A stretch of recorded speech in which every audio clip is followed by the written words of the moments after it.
വാഴ്ത്തപ്പെടുമാറാകട്ടെ. സുവിശേഷ മീറ്റിങ്ങുകളുടെ ഈ രണ്ടാമത്തെ ദിവസത്തിൽ ഇന്നേ ദിവസം രാവിലെ മുതൽ തന്നെ നമ്മുടെ കർത്താവിൻ്റെ പാദപീഠത്തിലിരിക്കുവാനും കർത്താവിൽ ആത്മാവിൽ നിറഞ്ഞുകൊണ്ട് സന്തോഷിക്കുവാനും വിശേഷാൽ വിധമായിരിക്കുന്ന കൂട്ടങ്ങളെയൊക്കെയും സർവകൃപാലുമായിരിക്കുന്ന കർത്താവ് നമുക്ക് ദാനമായി തരുവാനിടയായി തീർന്നുവല്ലോ. നമ്മുടെ യൗവനക്കാർക്കായിട്ടുള്ളതായ മീറ്റിങ്ങുകളൊക്കെയും രാവിലെ സ്വർഗത്തിലെ ദൈവം അനുഗ്രഹമാക്കി നടത്തി. തുടർന്നും ദൈവസാന്നിധ്യത്തോടുകൂടെ തന്നെ നമ്മുടെ സുരക്ഷിതനായിരിക്കുന്ന കർത്താവിൻ്റെ നാമത്തെ ഉയർത്തിക്കൊണ്ട് ഒരു സുവിശേഷ ജാഥയും നമ്മുടെ സമീപമുള്ളതായ ജംഗ്ഷനിൽ വെച്ച് നമുക്ക് ഒരു ഓപ്പൺ എയർ മീറ്റിങ്ങൊക്കെ ക്രമീകരിക്കപ്പെടുവാൻ തക്കവണ്ണം സ്വർഗത്തിലെ വലിയവനായിരിക്കുന്ന കർത്താവ് കൃപ ചെയ്തു.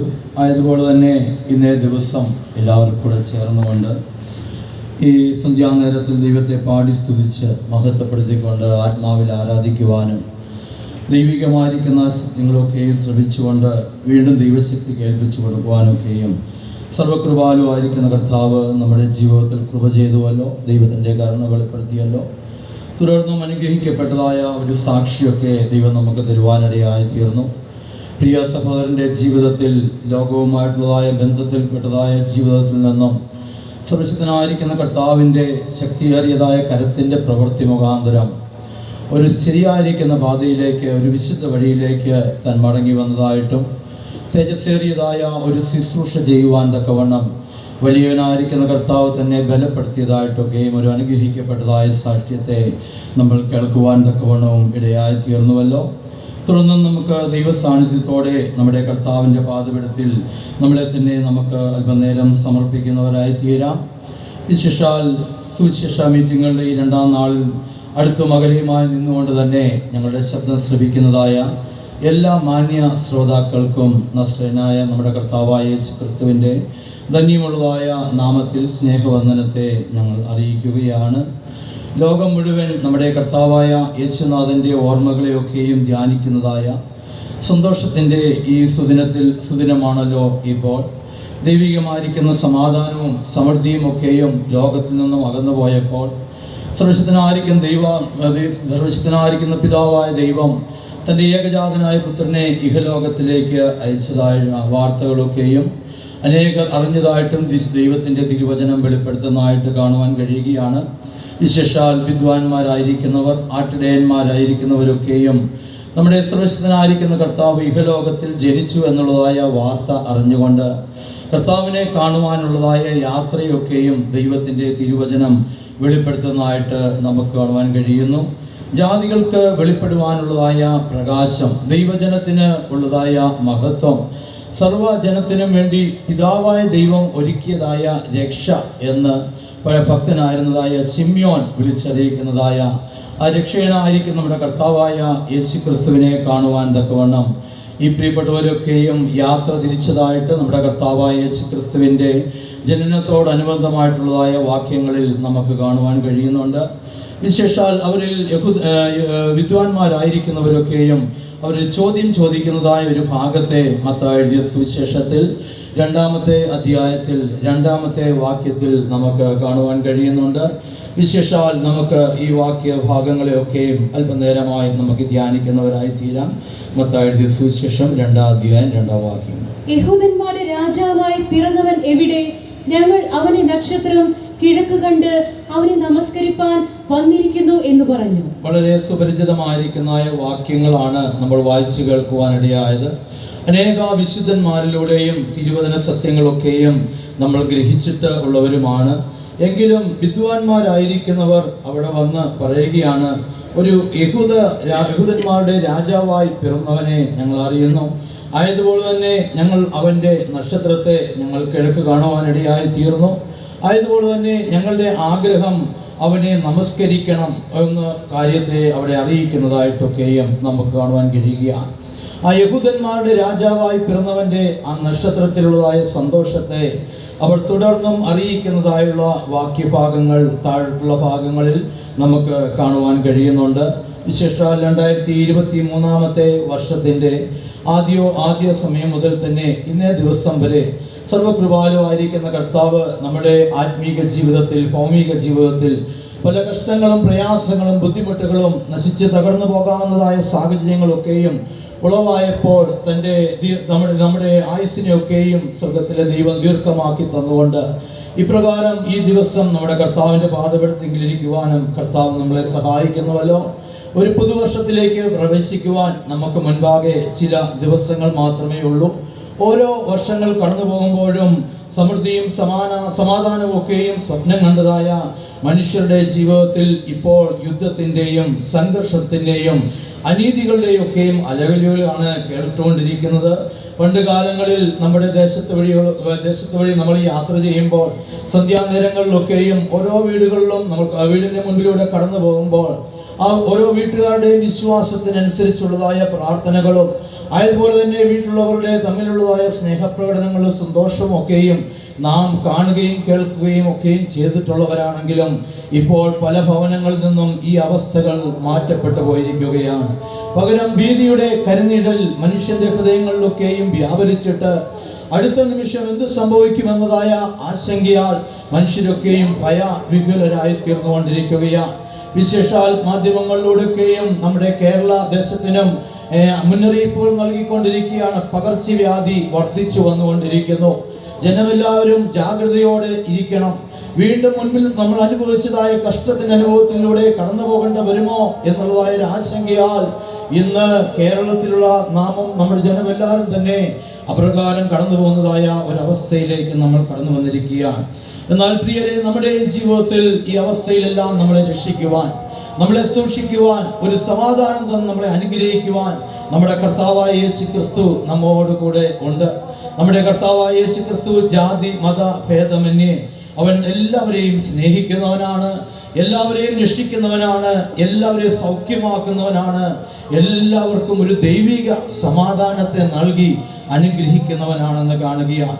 വാഗ്ദത്ത പ്രകാരം നമ്മുടെ കർത്താവായ യേശു ക്രിസ്തു വരുമ്പോൾ അവന്റെ തിരുമുഖത്തെ കാണണം എന്നുള്ളതായ ഒരു ആഗ്രഹത്തോടെ നാമും വലിയൊരു പ്രത്യാശയോടെ ഉറപ്പോടുകൂടെ തന്നെയൊക്കെയും നാമും ജീവിച്ചു പോകുന്നവരാണല്ലോ.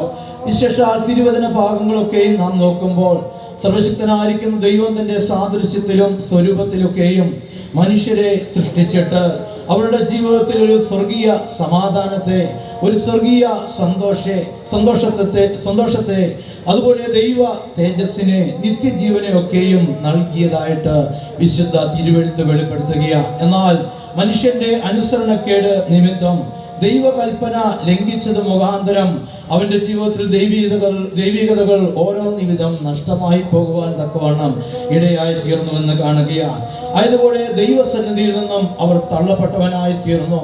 ആയതുപോലെ തന്നെ നിത്യജീവനും അവന്റെ ജീവിതത്തിൽ നഷ്ടമായി പോയി എന്ന് കാണുകയാണ്. എന്നാൽ ആ ദൈവിക തേജസ്സിന്റെ അനുഭവം അതിൽ നിന്നും തള്ളപ്പെട്ടപ്പോൾ അവന്റെ ജീവിതത്തിൽ പകരം ദുഷ്ട സ്വഭാവങ്ങൾക്കൊക്കെയും അധീനരായി തീർന്നു. കാലങ്ങളൊക്കെയും പോകവേ ഭൂമിയിൽ പാപവും അതിക്രമങ്ങളെല്ലാം പെരുകി വന്നുവെന്ന് ദൈവത്തിന്റെ തിരുവചനം വെളിപ്പെടുത്തുന്നതായിട്ട് കാണുകയാണ്. എന്നാൽ സ്നേഹസ്വരൂപനായിരിക്കും നമ്മുടെ കർത്താവ് തൻ്റെ സാദൃശ്യത്തിലും സ്വരൂപത്തിലൊക്കെയും നമ്മെ സൃഷ്ടിച്ചത് കൊണ്ട് സർവശക്തനായിരിക്കുന്ന കർത്താവിൻ്റെ സ്നേഹം നമ്മളിൽ നിന്നും മാറിയിട്ടില്ല എന്ന് നമുക്ക് കാണുവാൻ കഴിയുകയാണ്.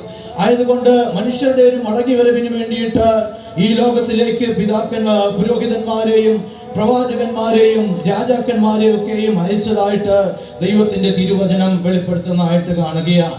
എന്നാൽ മനുഷ്യന്റെ ജീവിതത്തിൽ എന്നേക്കുമായിട്ടൊരു മടങ്ങിവരവ് സാധ്യമായി തീരുന്നതിന് വേണ്ടിയിട്ട് തന്റെ ഏകജാതനായിരിക്കുന്ന പുത്രനെയും ഈ ലോകത്തിലേക്ക് മനുഷ്യൻ നിത്യജീവൻ പ്രാപിക്കുന്നതിന് വേണ്ടി അയച്ചുവെന്ന് ദൈവത്തിന്റെ തിരുവചനം വെളിപ്പെടുത്തുകയാണ്. യോഹന്നാൻ എഴുതിയ സുവിശേഷം 3-ാമത്തെ അധ്യായത്തിന്റെ 16-ാമത്തെ വാക്യത്തിലേക്ക് വരുമ്പോൾ തന്റെ ഏകജാതനായ പുത്രനിൽ വിശ്വസിക്കുന്ന ഏവനും നശിച്ചു പോകാതെ നിത്യജീവൻ പ്രാപിക്കേണ്ടതിന് ദൈവം അവനെ നൽകുവാൻ തക്കവണ്ണം ലോകത്തെ സ്നേഹിച്ചുവെന്ന് വിശുദ്ധ തിരുവെഴുത്ത് വെളിപ്പെടുത്തുകയാണ്. ഒന്ന് വായിക്കാമോ?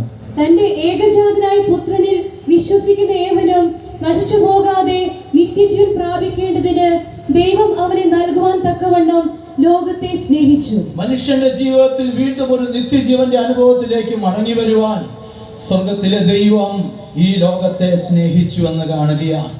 ഈ ലോകത്തെ എന്ന് പറയുമ്പോൾ പ്രത്യേകമായിരിക്കുന്ന ഒരു വിഭാഗക്കാരെ അല്ല, ഈ ലോകത്തിലുള്ളതായ എല്ലാ ജനങ്ങളെയും ഒരു നിത്യജീവന്റെ അനുഭവത്തിലേക്ക് മടങ്ങി വരുവാൻ ഒരുപോലെ സ്നേഹിച്ചുവെന്ന് ദൈവത്തിൻ്റെ തിരുവചനം വെളിപ്പെടുത്തുകയാണ്. നമ്മുടെ കർത്താവായ യേശുക്രിസ്തു ഇഹലോകത്തിലേക്ക് വന്നപ്പോൾ കാലചക്രം തന്നെ രണ്ടായി വിഭാഗിക്കപ്പെടുവാനിടയായി തീർന്നു.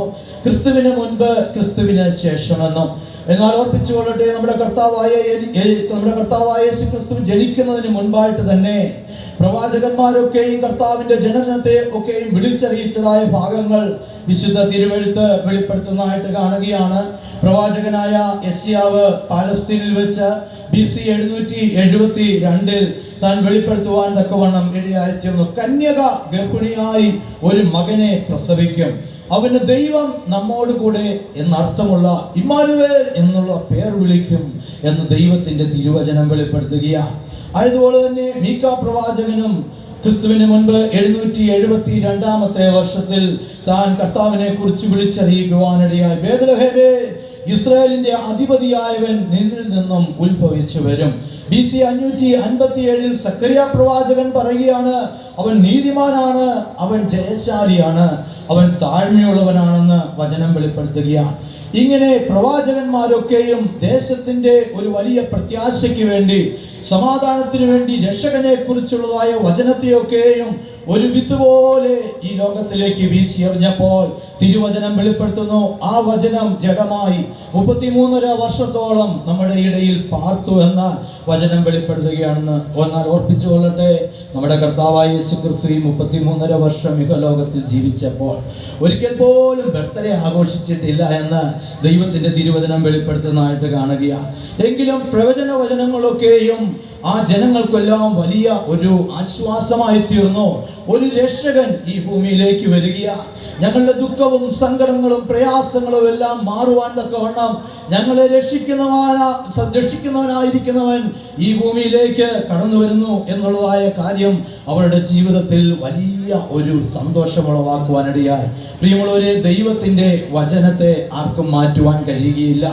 എന്നാൽ ദൈവത്തിൻ്റെ വചനം മനുഷ്യൻ്റെ ഹൃദയത്തെ മാറ്റുന്നുവെന്ന് കാണുകയാണ്. ദൈവത്തിൻ്റെ വചനത്തെ ആർക്കും രൂപാന്തരപ്പെടുത്തുവാൻ കഴിയുകയില്ല. എന്നാൽ മനുഷ്യന്റെ ജീവിതത്തെ രൂപാന്തരപ്പെടുത്തുവാൻ ദൈവത്തിൻ്റെ വചനം കഴിയുമെന്ന് കാണുകയാണ്. ആയതുകൊണ്ട് നമ്മുടെ കർത്താവിൻ്റെ പാദപീഠത്തിൽ ഇരുന്നു കൊണ്ട് വചനം വെളിപ്പെടുത്തുന്നു, സ്വർഗം എൻ്റെ സിംഹാസനം, ഭൂമി എൻ്റെ പാദപീഠമെന്ന് അരുളി ചെയ്തുകൊണ്ട് നമ്മുടെ കർത്താവിൻ്റെ പാദപീഠത്തിൽ നാം ഇപ്പോൾ ആയിരിക്കുന്നു. ദൈവവചനത്തെ കേൾക്കുന്നത് നമ്മുടെ ജീവിതത്തിൽ ആശ്വാസമാണ്, അനുഗ്രഹമാണ്. തിരുവചന വാക്യങ്ങളൊക്കെയും വേഗത്തിൽ പറഞ്ഞു പോകട്ടെ. വചനത്തെ അയച്ചുകൊണ്ട് സൗഖ്യമാക്കുന്നുവെന്ന് വചനം വെളിപ്പെടുത്തുകയാണ്. വചനത്തെ അയച്ചുകൊണ്ട് വിശുദ്ധീകരിക്കുന്നുവെന്ന് ദൈവത്തിൻ്റെ തിരുവചനം വെളിപ്പെടുത്തുകയാണ്. ഇന്ന് രാവിലെ സമയവും ദൈവത്തിൻ്റെ ദൂത് നമ്മുടെ കുഞ്ഞുങ്ങൾക്ക് കൊടുത്തുകൊണ്ടിരുന്നപ്പോൾ നമ്മുടെ ബഹുമാനപ്പെട്ടതായ പാസ്റ്റർ പറയുവാൻ തക്കവണ്ണം ഇടയായി തീർന്നു. ഇന്ന് നിങ്ങൾ ബൈബിൾ വായിച്ചുവോ? ഇന്ന് നിങ്ങൾ പ്രാർത്ഥിച്ചുവോ? വെളിപ്പാട് പുസ്തകം 1-ാമത്തെ അധ്യായത്തിന്റെ 3-ാമത്തെ വാക്യത്തിലേക്ക് വരുമ്പോൾ ദൈവത്തിന്റെ തിരുവചനം വ്യക്തമായി വെളിപ്പെടുത്തുന്നു, ദൈവവചനത്തെ വായിക്കുന്നതും ദൈവത്തിന്റെ വചനത്തെ കേൾക്കുന്നതും ദൈവത്തിന്റെ വചനം അനുസരിക്കുന്നതും അതൊരു അനുഗ്രഹമാണ്, ഭാഗ്യവാനാക്കി മാറ്റുമെന്ന് കാണുകയാണ്. ആയതുകൊണ്ട് ദൈവവചനത്തെങ്കിൽ നമ്മളെ തന്നെ സമർപ്പിക്കുമ്പോൾ നമ്മുടെ ശരീരവും നമ്മുടെ ഹൃദയവും മനസ്സുമെല്ലാം നമ്മുടെ കർത്താവിനോട് അടുക്കുന്നതായ ഒരു അനുഭവം ഉണ്ടാകും. വചനം വെളിപ്പെടുത്തുകയാണ്. വിശേഷാൽ നമ്മുടെ കർത്താവായ യേശുക്രിസ്തുവിൻ്റെ കാലത്തെ സംഭവിച്ചതായ ഒരു ചെറിയ സംഭവത്തെ നമുക്ക് ആദ്യ ഭാഗത്തിൽ ധ്യാനിക്കാം. ഒരു പാപിനിയായിരിക്കുന്നതായ സ്ത്രീയെ അവളുടെ ജീവിതത്തിലെ തെറ്റിനാൽ അവളെ കൊന്നുകളയുന്നതിന് വേണ്ടിയിട്ട് പരീശന്മാരായിരിക്കുന്നവർ, ശാസ്ത്രിമാരായിരിക്കുന്നവർ അവളെ കല്ലെറിഞ്ഞ് കൊല്ലുന്നതിന് വേണ്ടി വലിയ കല്ലുകളുമായിട്ട് അവളെ മുൻപോട്ട് കൊണ്ടുപോകുന്നതായ ഒരു ഭാഗത്തെ വിശുദ്ധ വചനം വെളിപ്പെടുത്തുന്നതായിട്ട് കാണുകയാണ്. ആ പരീശന്മാരുടെയും ശാസ്ത്രിമാരുടെയും കയ്യിലിരിക്കുന്ന കല്ലുകളാൽ അതിൻ്റെ ഏറിനാൽ താൻ മരണപ്പെടും, വളരെ വേദന അനുഭവിക്കപ്പെടും എന്നുള്ളതായ തൻ്റെ ജീവിതത്തിലെ ഭയം, ഭാരം തൻ്റെ ജീവിതത്തിന് മനസ്സിനെ തകർക്കുവാൻ തക്കവണ്ണം ഇടയായി തീർന്നു. കടന്നു പോകുന്നതായ വീതിയിലെ പല ഭാഗങ്ങളിൽ നിൽക്കുന്നവർ അവളെ പരിഹാസത്തോടെ നോക്കുകയാണ്. അങ്ങനെ തൻ്റെ മനസ്സ് തകർന്നുകൊണ്ട് തലകുനിച്ച് ആ വലിയ പുരുഷാരത്തിന് മുൻപാകെ കടന്നു പോകുന്നതായ ആ സ്ത്രീയെ വചനം വെളിപ്പെടുത്തുകയാണ്. എന്നാൽ ആ പുരുഷാരം കർത്താവായ യേശുക്രിസ്തുവിൻ്റെ അടുക്കൽ അവളെ കൊണ്ടുചെന്ന് എത്തിക്കുവാൻ തക്കവണ്ണം ഇടയായി തീർന്നു എന്ന് കാണുകയാണ്. ഈ സ്ത്രീയെ കുറിച്ചുള്ളതായ കുറ്റങ്ങളൊക്കെയും കർത്താവിനോട് പറഞ്ഞിട്ട് നമ്മുടെ കർത്താവിനെ പരീക്ഷിച്ചൊന്ന് ചോദിക്കുകയാണ്, നീ ഇവളെക്കുറിച്ച് എന്തു പറയുന്നു എന്നൊരു ചോദ്യം ചോദിക്കുകയാണ്. കർത്താവ് അതിന് മറുപടിയായിട്ട് യെസ്, ഇവളെ കൊല്ലണം എന്നൊരു വാക്ക് പറഞ്ഞാൽ പാപികളെ രക്ഷിപ്പാൻ ലോകത്തിലേക്ക് വന്നു എന്ന് പറഞ്ഞ വാക്ക് തെറ്റായി പോകും. നോ, ഇവിടെ കൊല്ലരുത് എന്നൊരു വാക്ക് പറഞ്ഞാൽ അവിടെ ന്യായപ്രമാണത്തെ ലംഘിച്ചു എന്ന കാര്യത്തിൽ കർത്താവ് കുറ്റക്കാരനാകും. യോഹന്നാൻ എഴുതിയ സുവിശേഷം 8-ാമത്തെ അധ്യായത്തിൻ്റെ 7-ാമത്തെ വാക്യത്തിലേക്ക് വരുമ്പോൾ നമ്മുടെ കർത്താവായ യേശുക്രിസ്തുവിൻ്റെ മറുപടി ഇപ്രകാരമാണ്: നിങ്ങളിൽ പാപമില്ലാത്തവൻ ഒന്നാമത് കല്ലെറിയട്ടെ. അവർ പരസ്പരം ഒന്ന് നോക്കിയിട്ട് അവരുടെ മനസ്സാക്ഷിയുടെ ആക്ഷേപം നിമിത്തം അവർ നൈസായി കല്ലൊക്കെ കളഞ്ഞിട്ട് ഒന്നും മിണ്ടാതെ മൗനമായി പോകുവാനിടയായി. ഓർക്കണമേ, തകർക്കപ്പെട്ട് തൻ്റെ ജീവിതം ഇതോടുകൂടി അവസാനിച്ചു എന്നതായ അവസ്ഥയിൽ ആ സ്ത്രീ ആ കർത്താവായ യേശുക്രിസ്തുവിൻ്റെ അടുക്കൽ വന്നപ്പോൾ അവൾക്കൊരു രക്ഷയുണ്ടായെന്ന് കാണുകയാണ്. നമ്മുടെ ജീവിതത്തിൽ ഇതുപോലെ പല അനർത്ഥങ്ങൾ, പ്രയാസങ്ങൾ വരുമ്പോഴും നമ്മുടെ ജീവിതത്തിൽ കർത്താവിൻ്റെ പാദപീഠത്തിലേക്ക് കടന്നു വരുന്നത്, നമ്മുടെ കർത്താവിൻ്റെ അടുക്കിലേക്ക് നമ്മൾ എത്തിച്ചേരുന്നത് നമുക്കൊരു രക്ഷയാണ്. നമ്മൾക്ക് എതിർത്ത് പ്രവർത്തിക്കുന്നവർ അവിടെ തകർക്കപ്പെടുവാനിടയായി തീരുമെന്ന് കാണുകയാണ്. നമ്മുടെ കർത്താവായ യേശുക്രിസ്തു നമുക്ക് വേണ്ടി പ്രവർത്തിച്ചാൽ പ്രിയമുള്ളവരെ, ഒരു കല്ല് പോലും നമ്മുടെ ജീവിതത്തിൽ അല്ലെങ്കിൽ നമ്മുടെ ശരീരത്തിൽ വീഴുകയില്ല. നമ്മുടെ കർത്താവ് അതിന് സമ്മതിക്കുകയുമില്ല. കാരണം എന്താണ്? ആ സ്ത്രീയുടെ അവസ്ഥ കല്ലെറിയാൻ വന്നവർ അറിഞ്ഞിരുന്നില്ല എന്ന് കാണുകയാണ്. എന്നാൽ അവളുടെ മനസ്സിന്റെ തകർച്ച കർത്താവ് അറിഞ്ഞു എന്ന് കാണുകയാണ്. ആയതുകൊണ്ട് നമ്മുടെ ജീവിതത്തിൽ രക്ഷപ്പെടുവാൻ വഴിയില്ലാതെ പല ആവശ്യങ്ങളുടെ മുൻപാകെ തകർക്കപ്പെട്ടതായ ഒരു ഹൃദയത്തോടെ നമ്മുടെ കർത്താവിൻ്റെ സന്നിധിയിലേക്ക് വന്നാൽ അവിടെ ഒരു വിടുതലുണ്ട്. വചനത്തിൽ പല കാര്യങ്ങൾ വെളിപ്പെടുത്തുകയാണ്. ആയതുകൊണ്ട് നമുക്ക് വേണ്ടിയിട്ട് സർവശക്തനായിരിക്കുന്ന കർത്താവ് ഒരു അഗ്നി എന്ന പോലെ പ്രവർത്തിക്കുമെന്ന് കാണുകയാണ്. ഇന്നലെ സമയം തന്നെയാണെങ്കിലും ദൈവത്തിന്റെ തിരുവചനത്തിൽ നമ്മൾ കേൾക്കുവാൻ തക്കവണ്ണം ഇടയായി തീർന്നു. അഗ്നിയാൽ ഒരു ശോധന കഴിച്ചുകൊണ്ട് നമ്മുടെ ജീവിതത്തെ അനുഗ്രഹിക്കും എന്നുള്ളത് വചനത്തിലൂടെ നമ്മൾ ഗ്രഹിക്കുവാനിടയായി. ആവർത്തന പുസ്തകം 9-ാം അധ്യായത്തിന്റെ 3-ാമത്തെ വാക്യത്തിലേക്ക് വരുമ്പോൾ യഹോവ ദഹിപ്പിക്കുന്ന അഗ്നിയായി നിന്റെ മുൻപിൽ കടന്നു പോകുന്നുവെന്ന് കാണുകയാണ്. ആയതുകൊണ്ട് നമുക്ക് ഒരു സൂക്ഷിപ്പായിട്ട് നമ്മുടെ കർത്താവുണ്ട്. നമ്മുടെ കർത്താവിൻ്റെ സന്നിധിയിൽ നമ്മൾ മനോദുഃഖത്തോടെ, ഭാരത്തോടെ, ആവശ്യത്തെ അറിയിച്ചുകൊണ്ട് നമ്മുടെ കർത്താവിൻ്റെ അടുക്കൽ കടന്നു വന്നാൽ കർത്താവ് നമ്മളെ രക്ഷിക്കുവാൻ, സൂക്ഷിക്കുവാൻ വിവിധമായ രീതിയിൽ പ്രവർത്തിക്കുമെന്ന് കാണുകയാണ്. ദൈവം തിമിംഗലത്തോട് ഇടപെട്ടത് നിനവേ ഓർത്തിട്ടാണെന്ന് കാണുകയാണ്. ദൈവം ബെന്യാമിന്റെ കഴുതിയോട് ഇടപെട്ടത് ദൈവജനത്തെ ഓർത്തിട്ടാണെന്ന് കാണുകയാണ്. ദൈവം ആവണക്കിലെ പുഴുവിനോട് ഇടപെട്ടത് യോനായെ ഓർത്തിട്ടാണെന്ന് വചനം വെളിപ്പെടുത്തുകയാണ്. ദൈവം കാക്കയോട് ഇടപെട്ടത് ഏലിയാവിനെ ഓർത്തിട്ടാണെന്ന് കാണുകയാണ്. പ്രിയമുള്ളവരെ, നമ്മുടെ ജീവിതത്തിൽ നമ്മളെ രക്ഷിപ്പാൻ, നമ്മളെ സൂക്ഷിപ്പാൻ സർവകൃപാലുവായിരിക്കുന്ന കർത്താവ് വിവിധമായ രീതിയിൽ നമുക്ക് വേണ്ടി പ്രവർത്തിക്കുന്നവനാൽ വിശ്വാസത്തോടെ നാം ചേർന്നൊരു ഹല്ലേലൂയ പറഞ്ഞാട്ടെ. യോഹന്നാൻ എഴുതിയ സുവിശേഷം 8-ാമത്തെ അധ്യായത്തിന്റെ 10-11 വാക്യങ്ങളിലേക്ക് വരുമ്പോൾ അവിടെ നമ്മുടെ കർത്താവായ യേശുക്രിസ്തു ആ സ്ത്രീയോട് പറയുകയാണ്: സ്ത്രീയെ, അവരെവിടെയാണ്? നിനക്കാരും ശിക്ഷ വിധിച്ചില്ലയോ എന്ന് ചോദിക്കുക. പെട്ടെന്ന് അവൾ ആ ഹൃദയം നിറഞ്ഞത് ഹൃദയത്തോടെ അവൾ കർത്താവിനോട് പറയുന്നു, ഇല്ല കർത്താവേ എന്ന് പറയുകയാണ്. കർത്താവ് എന്ന് പറഞ്ഞാൽ കർത്തൃത്വം നടത്തുന്ന ആൾ എന്ന് അർത്ഥമാക്കുകയാണ്. അവളുടെ ജീവിതത്തിൽ നശിച്ചു പോകാവുന്നതായ, അവളുടെ ജീവിതത്തിൽ മരണപ്പെട്ടു പോകാവുന്നതായ അവസ്ഥയിൽ നിന്നും കർത്താവ് തന്നെ രക്ഷിച്ചത് മുഖാന്തരം ആ കർത്താവിനെ തൻ്റെ സ്വന്തം രക്ഷിതാവായിട്ട്, അല്ലെങ്കിൽ ആ ശിക്ഷയിൽ നിന്ന് വിടുതൽ പ്രാപിച്ച് രക്ഷ പ്രാപിച്ചത് കൊണ്ട് ആ രക്ഷയുടെ സന്തോഷത്തെ താൻ അറിഞ്ഞുകൊണ്ട് അവിടെ പറഞ്ഞു, ഇല്ല കർത്താവേ, താനൊരു എന്നിൽ കർത്തൃത്വം നടത്തുന്നവനെന്ന് താൻ സമ്മതിക്കുകയാണ്. നമ്മുടെ കർത്താവായ യേശുക്രിസ്തുവോട് പറയുന്നു, ഞാനും നിനക്ക് ശിക്ഷ വിധിക്കുന്നില്ല, പോകാം, ഇനി നീ പാപം ചെയ്യരുത്. യോഹന്നാൻ എഴുതിയ സുവിശേഷത്തിൽ 3-ാമത്തെ അധ്യായത്തിന്റെ 17-ാം വാക്യത്തിലേക്ക് വരുമ്പോൾ പിതാവായ ദൈവം ഈ ലോകത്തിലേക്ക് പുത്രനെ അയച്ചതിന്റെ ഒരു ഉദ്ദേശത്തെ അവിടെ വചനം വെളിപ്പെടുത്തുകയാണെന്ന് വായിച്ചാൽ, ദൈവം തന്റെ പുത്രനെ ലോകത്തിൽ അയച്ചത് ലോകത്തെ വിധിപ്പാനല്ല, ലോകം അവനാൽ രക്ഷിക്കപ്പെടുവാനത്രേ. ലോകം അവനാൽ രക്ഷിക്കപ്പെടുവാനത്രേ എന്ന് വചനം വെളിപ്പെടുത്തുകയാണ്. അപ്പോസ്തലനായ പത്രോസ് അപ്പോസ്തല പ്രവൃത്തികൾ 4-ാം അധ്യായത്തിന്റെ 12-ാമത്തെ വാക്യത്തിൽ ഈ കാര്യത്തെ ശക്തിയോടെ യെരൂശലേം വീതിയിൽ വിളിച്ചു പറയുന്നതായിട്ട് കാണുകയാണ്. മറ്റൊരുത്തരിൽ രക്ഷയില്ല, നാം രക്ഷിക്കപ്പെടുവാൻ ആകാശത്തിൻ കീഴിൽ മനുഷ്യരുടെ ഇടയിൽ നൽകപ്പെട്ട വേറൊരു നാമവുമില്ല എന്ന് വിളിച്ചു പറയുകയാണ്. സ്ത്രീയെ വിമർശിച്ചു കൊണ്ട് വന്നവർക്ക് ഈ അനുഭവം ഉണ്ടായില്ല, രക്ഷ എന്ന അനുഭവം ഉണ്ടായില്ല. എന്നാൽ യേശുവിന്റെ അടുക്കൽ നിന്ന് മടങ്ങി പോകുമ്പോൾ അവൾക്കൊരു പാപമോചനം കിട്ടി, രക്ഷയുടെ സന്തോഷം കിട്ടി. മനുഷ്യന്റെ പാപത്താൽ തേജസ് നഷ്ടപ്പെട്ടു, നിത്യജീവൻ അവന്റെ ജീവിതത്തിൽ അകന്നുപോയി. അവന്റെ ജീവിതത്തിൽ രോഗങ്ങൾ മാറി മാറി ഉണ്ടാകുവാൻ തുടങ്ങി, അകൃത്യങ്ങളൊക്കെയും പെരുകി തുടങ്ങി, ശാപമുണ്ടായി എന്ന് വചനം വെളിപ്പെടുത്തുകയാണ്. അവൻ പാപം ചെയ്യുന്നവനായി മാറി. വിശുദ്ധ വചനത്തിൽ കാണുന്നു, പാപത്തിന്റെ ശമ്പളം മരണമാണ്. കാരണം പാപം ഒരു വലിയ വിഷമുള്ളാണെന്ന് വചനം വെളിപ്പെടുത്തുകയാണ്. 1 കൊരിന്ത്യർ 15-ാം അധ്യായത്തിന്റെ 56-ാം വാക്യത്തിലേക്ക് വരുമ്പോൾ മരണത്തിന്റെ വിഷമുള്ള പാപം എന്ന് പറയുകയാണ്. അവിടെ കാണുന്നു പാപം ഒരു വിഷമുണ്ട്, അല്ലെങ്കിൽ ആ വിഷം മരണം സംഭവിപ്പിക്കുന്നതാണെന്ന് നമുക്ക് കാണുവാൻ കഴിയുകയാണ്. ഒർപ്പിച്ചവരുടെ ലോകപരമായ രീതിയിൽ വിഷമൊക്കെ അടിച്ചവരെ കാണുകയാണ്. എന്നാൽ അവരുടെ ജീവിതത്തിൽ ഒരു ശാരീരിക മരണം വരുത്തുമെന്ന് കാണുകയാണ്. എന്നാൽ പാപത്തിൻ്റെതായ വിഷം ഒരുവന്റെ ജീവിതത്തിൽ ഉണ്ടായാൽ അവനിലുണ്ടാകുന്ന മരണം ഒരു ആത്മീക മരണമാണ്. ലോകപ്രകാരം വിഷം കഴിച്ച് ആശുപത്രിയിലൊക്കെ എത്തിയാൽ അവരെ രക്ഷപ്പെടുന്നതിന് വേണ്ടിയിട്ട് വെള്ളം കൊണ്ട് അവരെ ഒന്ന് വാഷ് ചെയ്യാറുണ്ട്. എന്നാൽ ആത്മീക മരണം വരുത്തുന്നതായ വിഷം കഴുകിക്കളയുന്നത് എന്താണ്? വിശുദ്ധ വചനം വെളിപ്പെടുത്തുന്നു, നമ്മുടെ കർത്താവായ യേശു ക്രിസ്തുവിന്റെ രക്തമാണ്. യോഹന്നാൻ 1-ാം അധ്യായത്തിന്റെ 7-ാമത്തെ വാക്യത്തിൽ എഴുതിയിരിക്കുന്നു, യേശുവിന്റെ രക്തം സകല പാപവും പോക്കി നമ്മളെ ശുദ്ധീകരിക്കുന്നു. പ്രിയമുള്ളവരെ, നമ്മുടെ ജീവിതത്തിൽ ആ യേശുവിന്റെ രക്തത്താൽ വിശുദ്ധീകരണം പ്രാപിച്ചവരായി നമ്മൾ കടന്നു വന്നിരിക്കുകയാണ്. ആയതുകൊണ്ട് ഒരു ആത്മീക മരണപ്പെട്ടിരിക്കുന്ന അനുഭവത്തിലല്ല, ഒരു ദൈവ ജീവനിൽ വാഴുവാൻ നമ്മുടെ കർത്താവ് തന്റെ രക്തത്തെ നമുക്ക് ദാനമായി തന്നു. ആ സ്ത്രീയെ യേശുവിന്റെ അടുക്കലേക്ക് എത്തിച്ചത് അവളെ കുറ്റം പറഞ്ഞവരായിരുന്നുവെന്ന് കാണുകയാണ്. നമ്മുടെയും ജീവിതത്തിൽ നമ്മൾ ഒരു നാളിൽ കർത്താവിനെ അറിയാത്തവരായിരുന്നു. എന്നാൽ കർത്താവിന്റെ അടുക്കലേക്ക് നമ്മളെയും എത്തിച്ചത് നമ്മുടെ ജീവിതത്തിൽ വന്ന ചില പ്രതിസന്ധികളാണ്, ചില പ്രതികൂലമായിരിക്കുന്നതായ സാഹചര്യങ്ങളാണ്. കഷ്ടത, നിന്ദ, രോഗം, പ്രതിസന്ധികൾ, എതിർപ്പുകളൊക്കെയും വന്നപ്പോഴാണ് നമ്മൾ യേശുവിന്റെ അടുക്കലേക്ക് എത്തിച്ചേരുവാനിടയായി തീർന്നത്.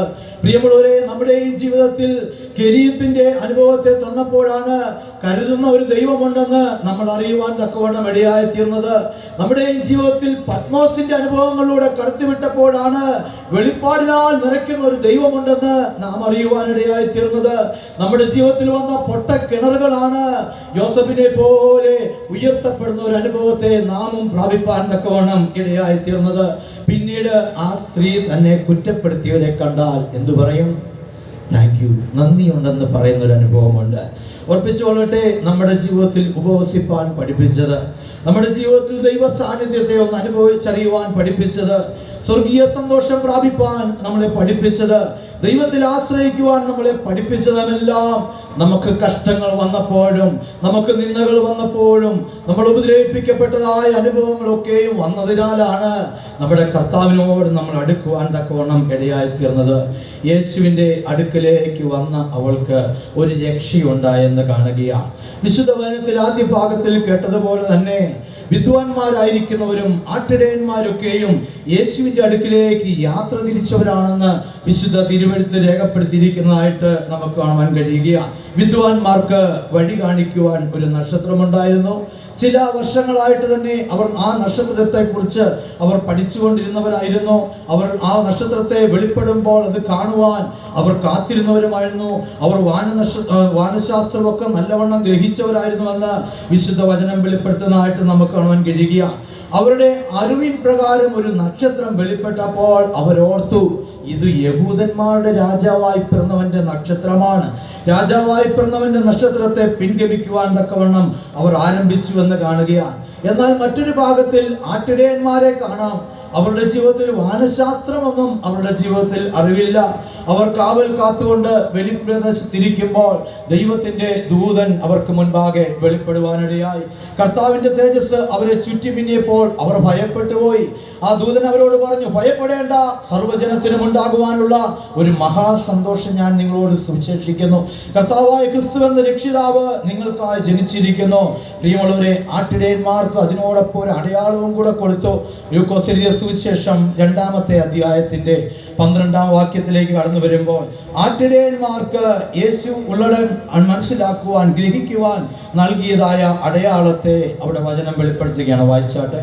നിങ്ങൾക്ക് അടയാളമോ, ശീലകൾ ചുറ്റി പശുത്തൊട്ടിയിൽ കിടക്കുന്ന ഒരു ശിശുവിനെ നിങ്ങൾ കാണും എന്ന് പറഞ്ഞു. ദൈവത്തിന്റെ തിരുവചന ഭാഗത്തിൽ കാണുന്ന ഒരു അടയാളം അവർക്ക് കൊടുക്കുവാനുള്ളതായ കാരണം ആ കാലത്തിൽ പേർ വഴി ചാർത്തുന്ന ഒരു കാര്യമാണ്, അല്ലെങ്കിൽ സെൻസസ്, കുഞ്ഞുങ്ങളുടെ സെൻസസ് എടുക്കുന്നതായ ഒരു കാലഘട്ടമായിരുന്നു എന്ന് കാണുകയാണ്.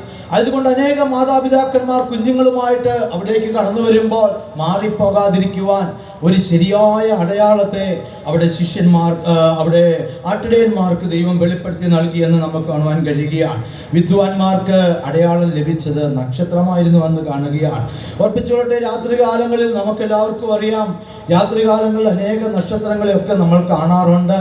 എന്നാൽ വിദ്വാൻമാർ കണ്ടതായ നക്ഷത്രം അവർ പിൻപറ്റുവാൻ തക്കതായ രീതിയിലുള്ളൊരു നക്ഷത്രമായിരുന്നു എന്ന് കാണുകയാണ്. അവർ അതിന് ആ നക്ഷത്രം അവരെ വഴികാട്ടി. ഇന്ന് നാം നോക്കുമ്പോൾ മനുഷ്യർക്ക് മറ്റൊരു മനുഷ്യനെ വഴികാട്ടുവാൻ കഴിയും.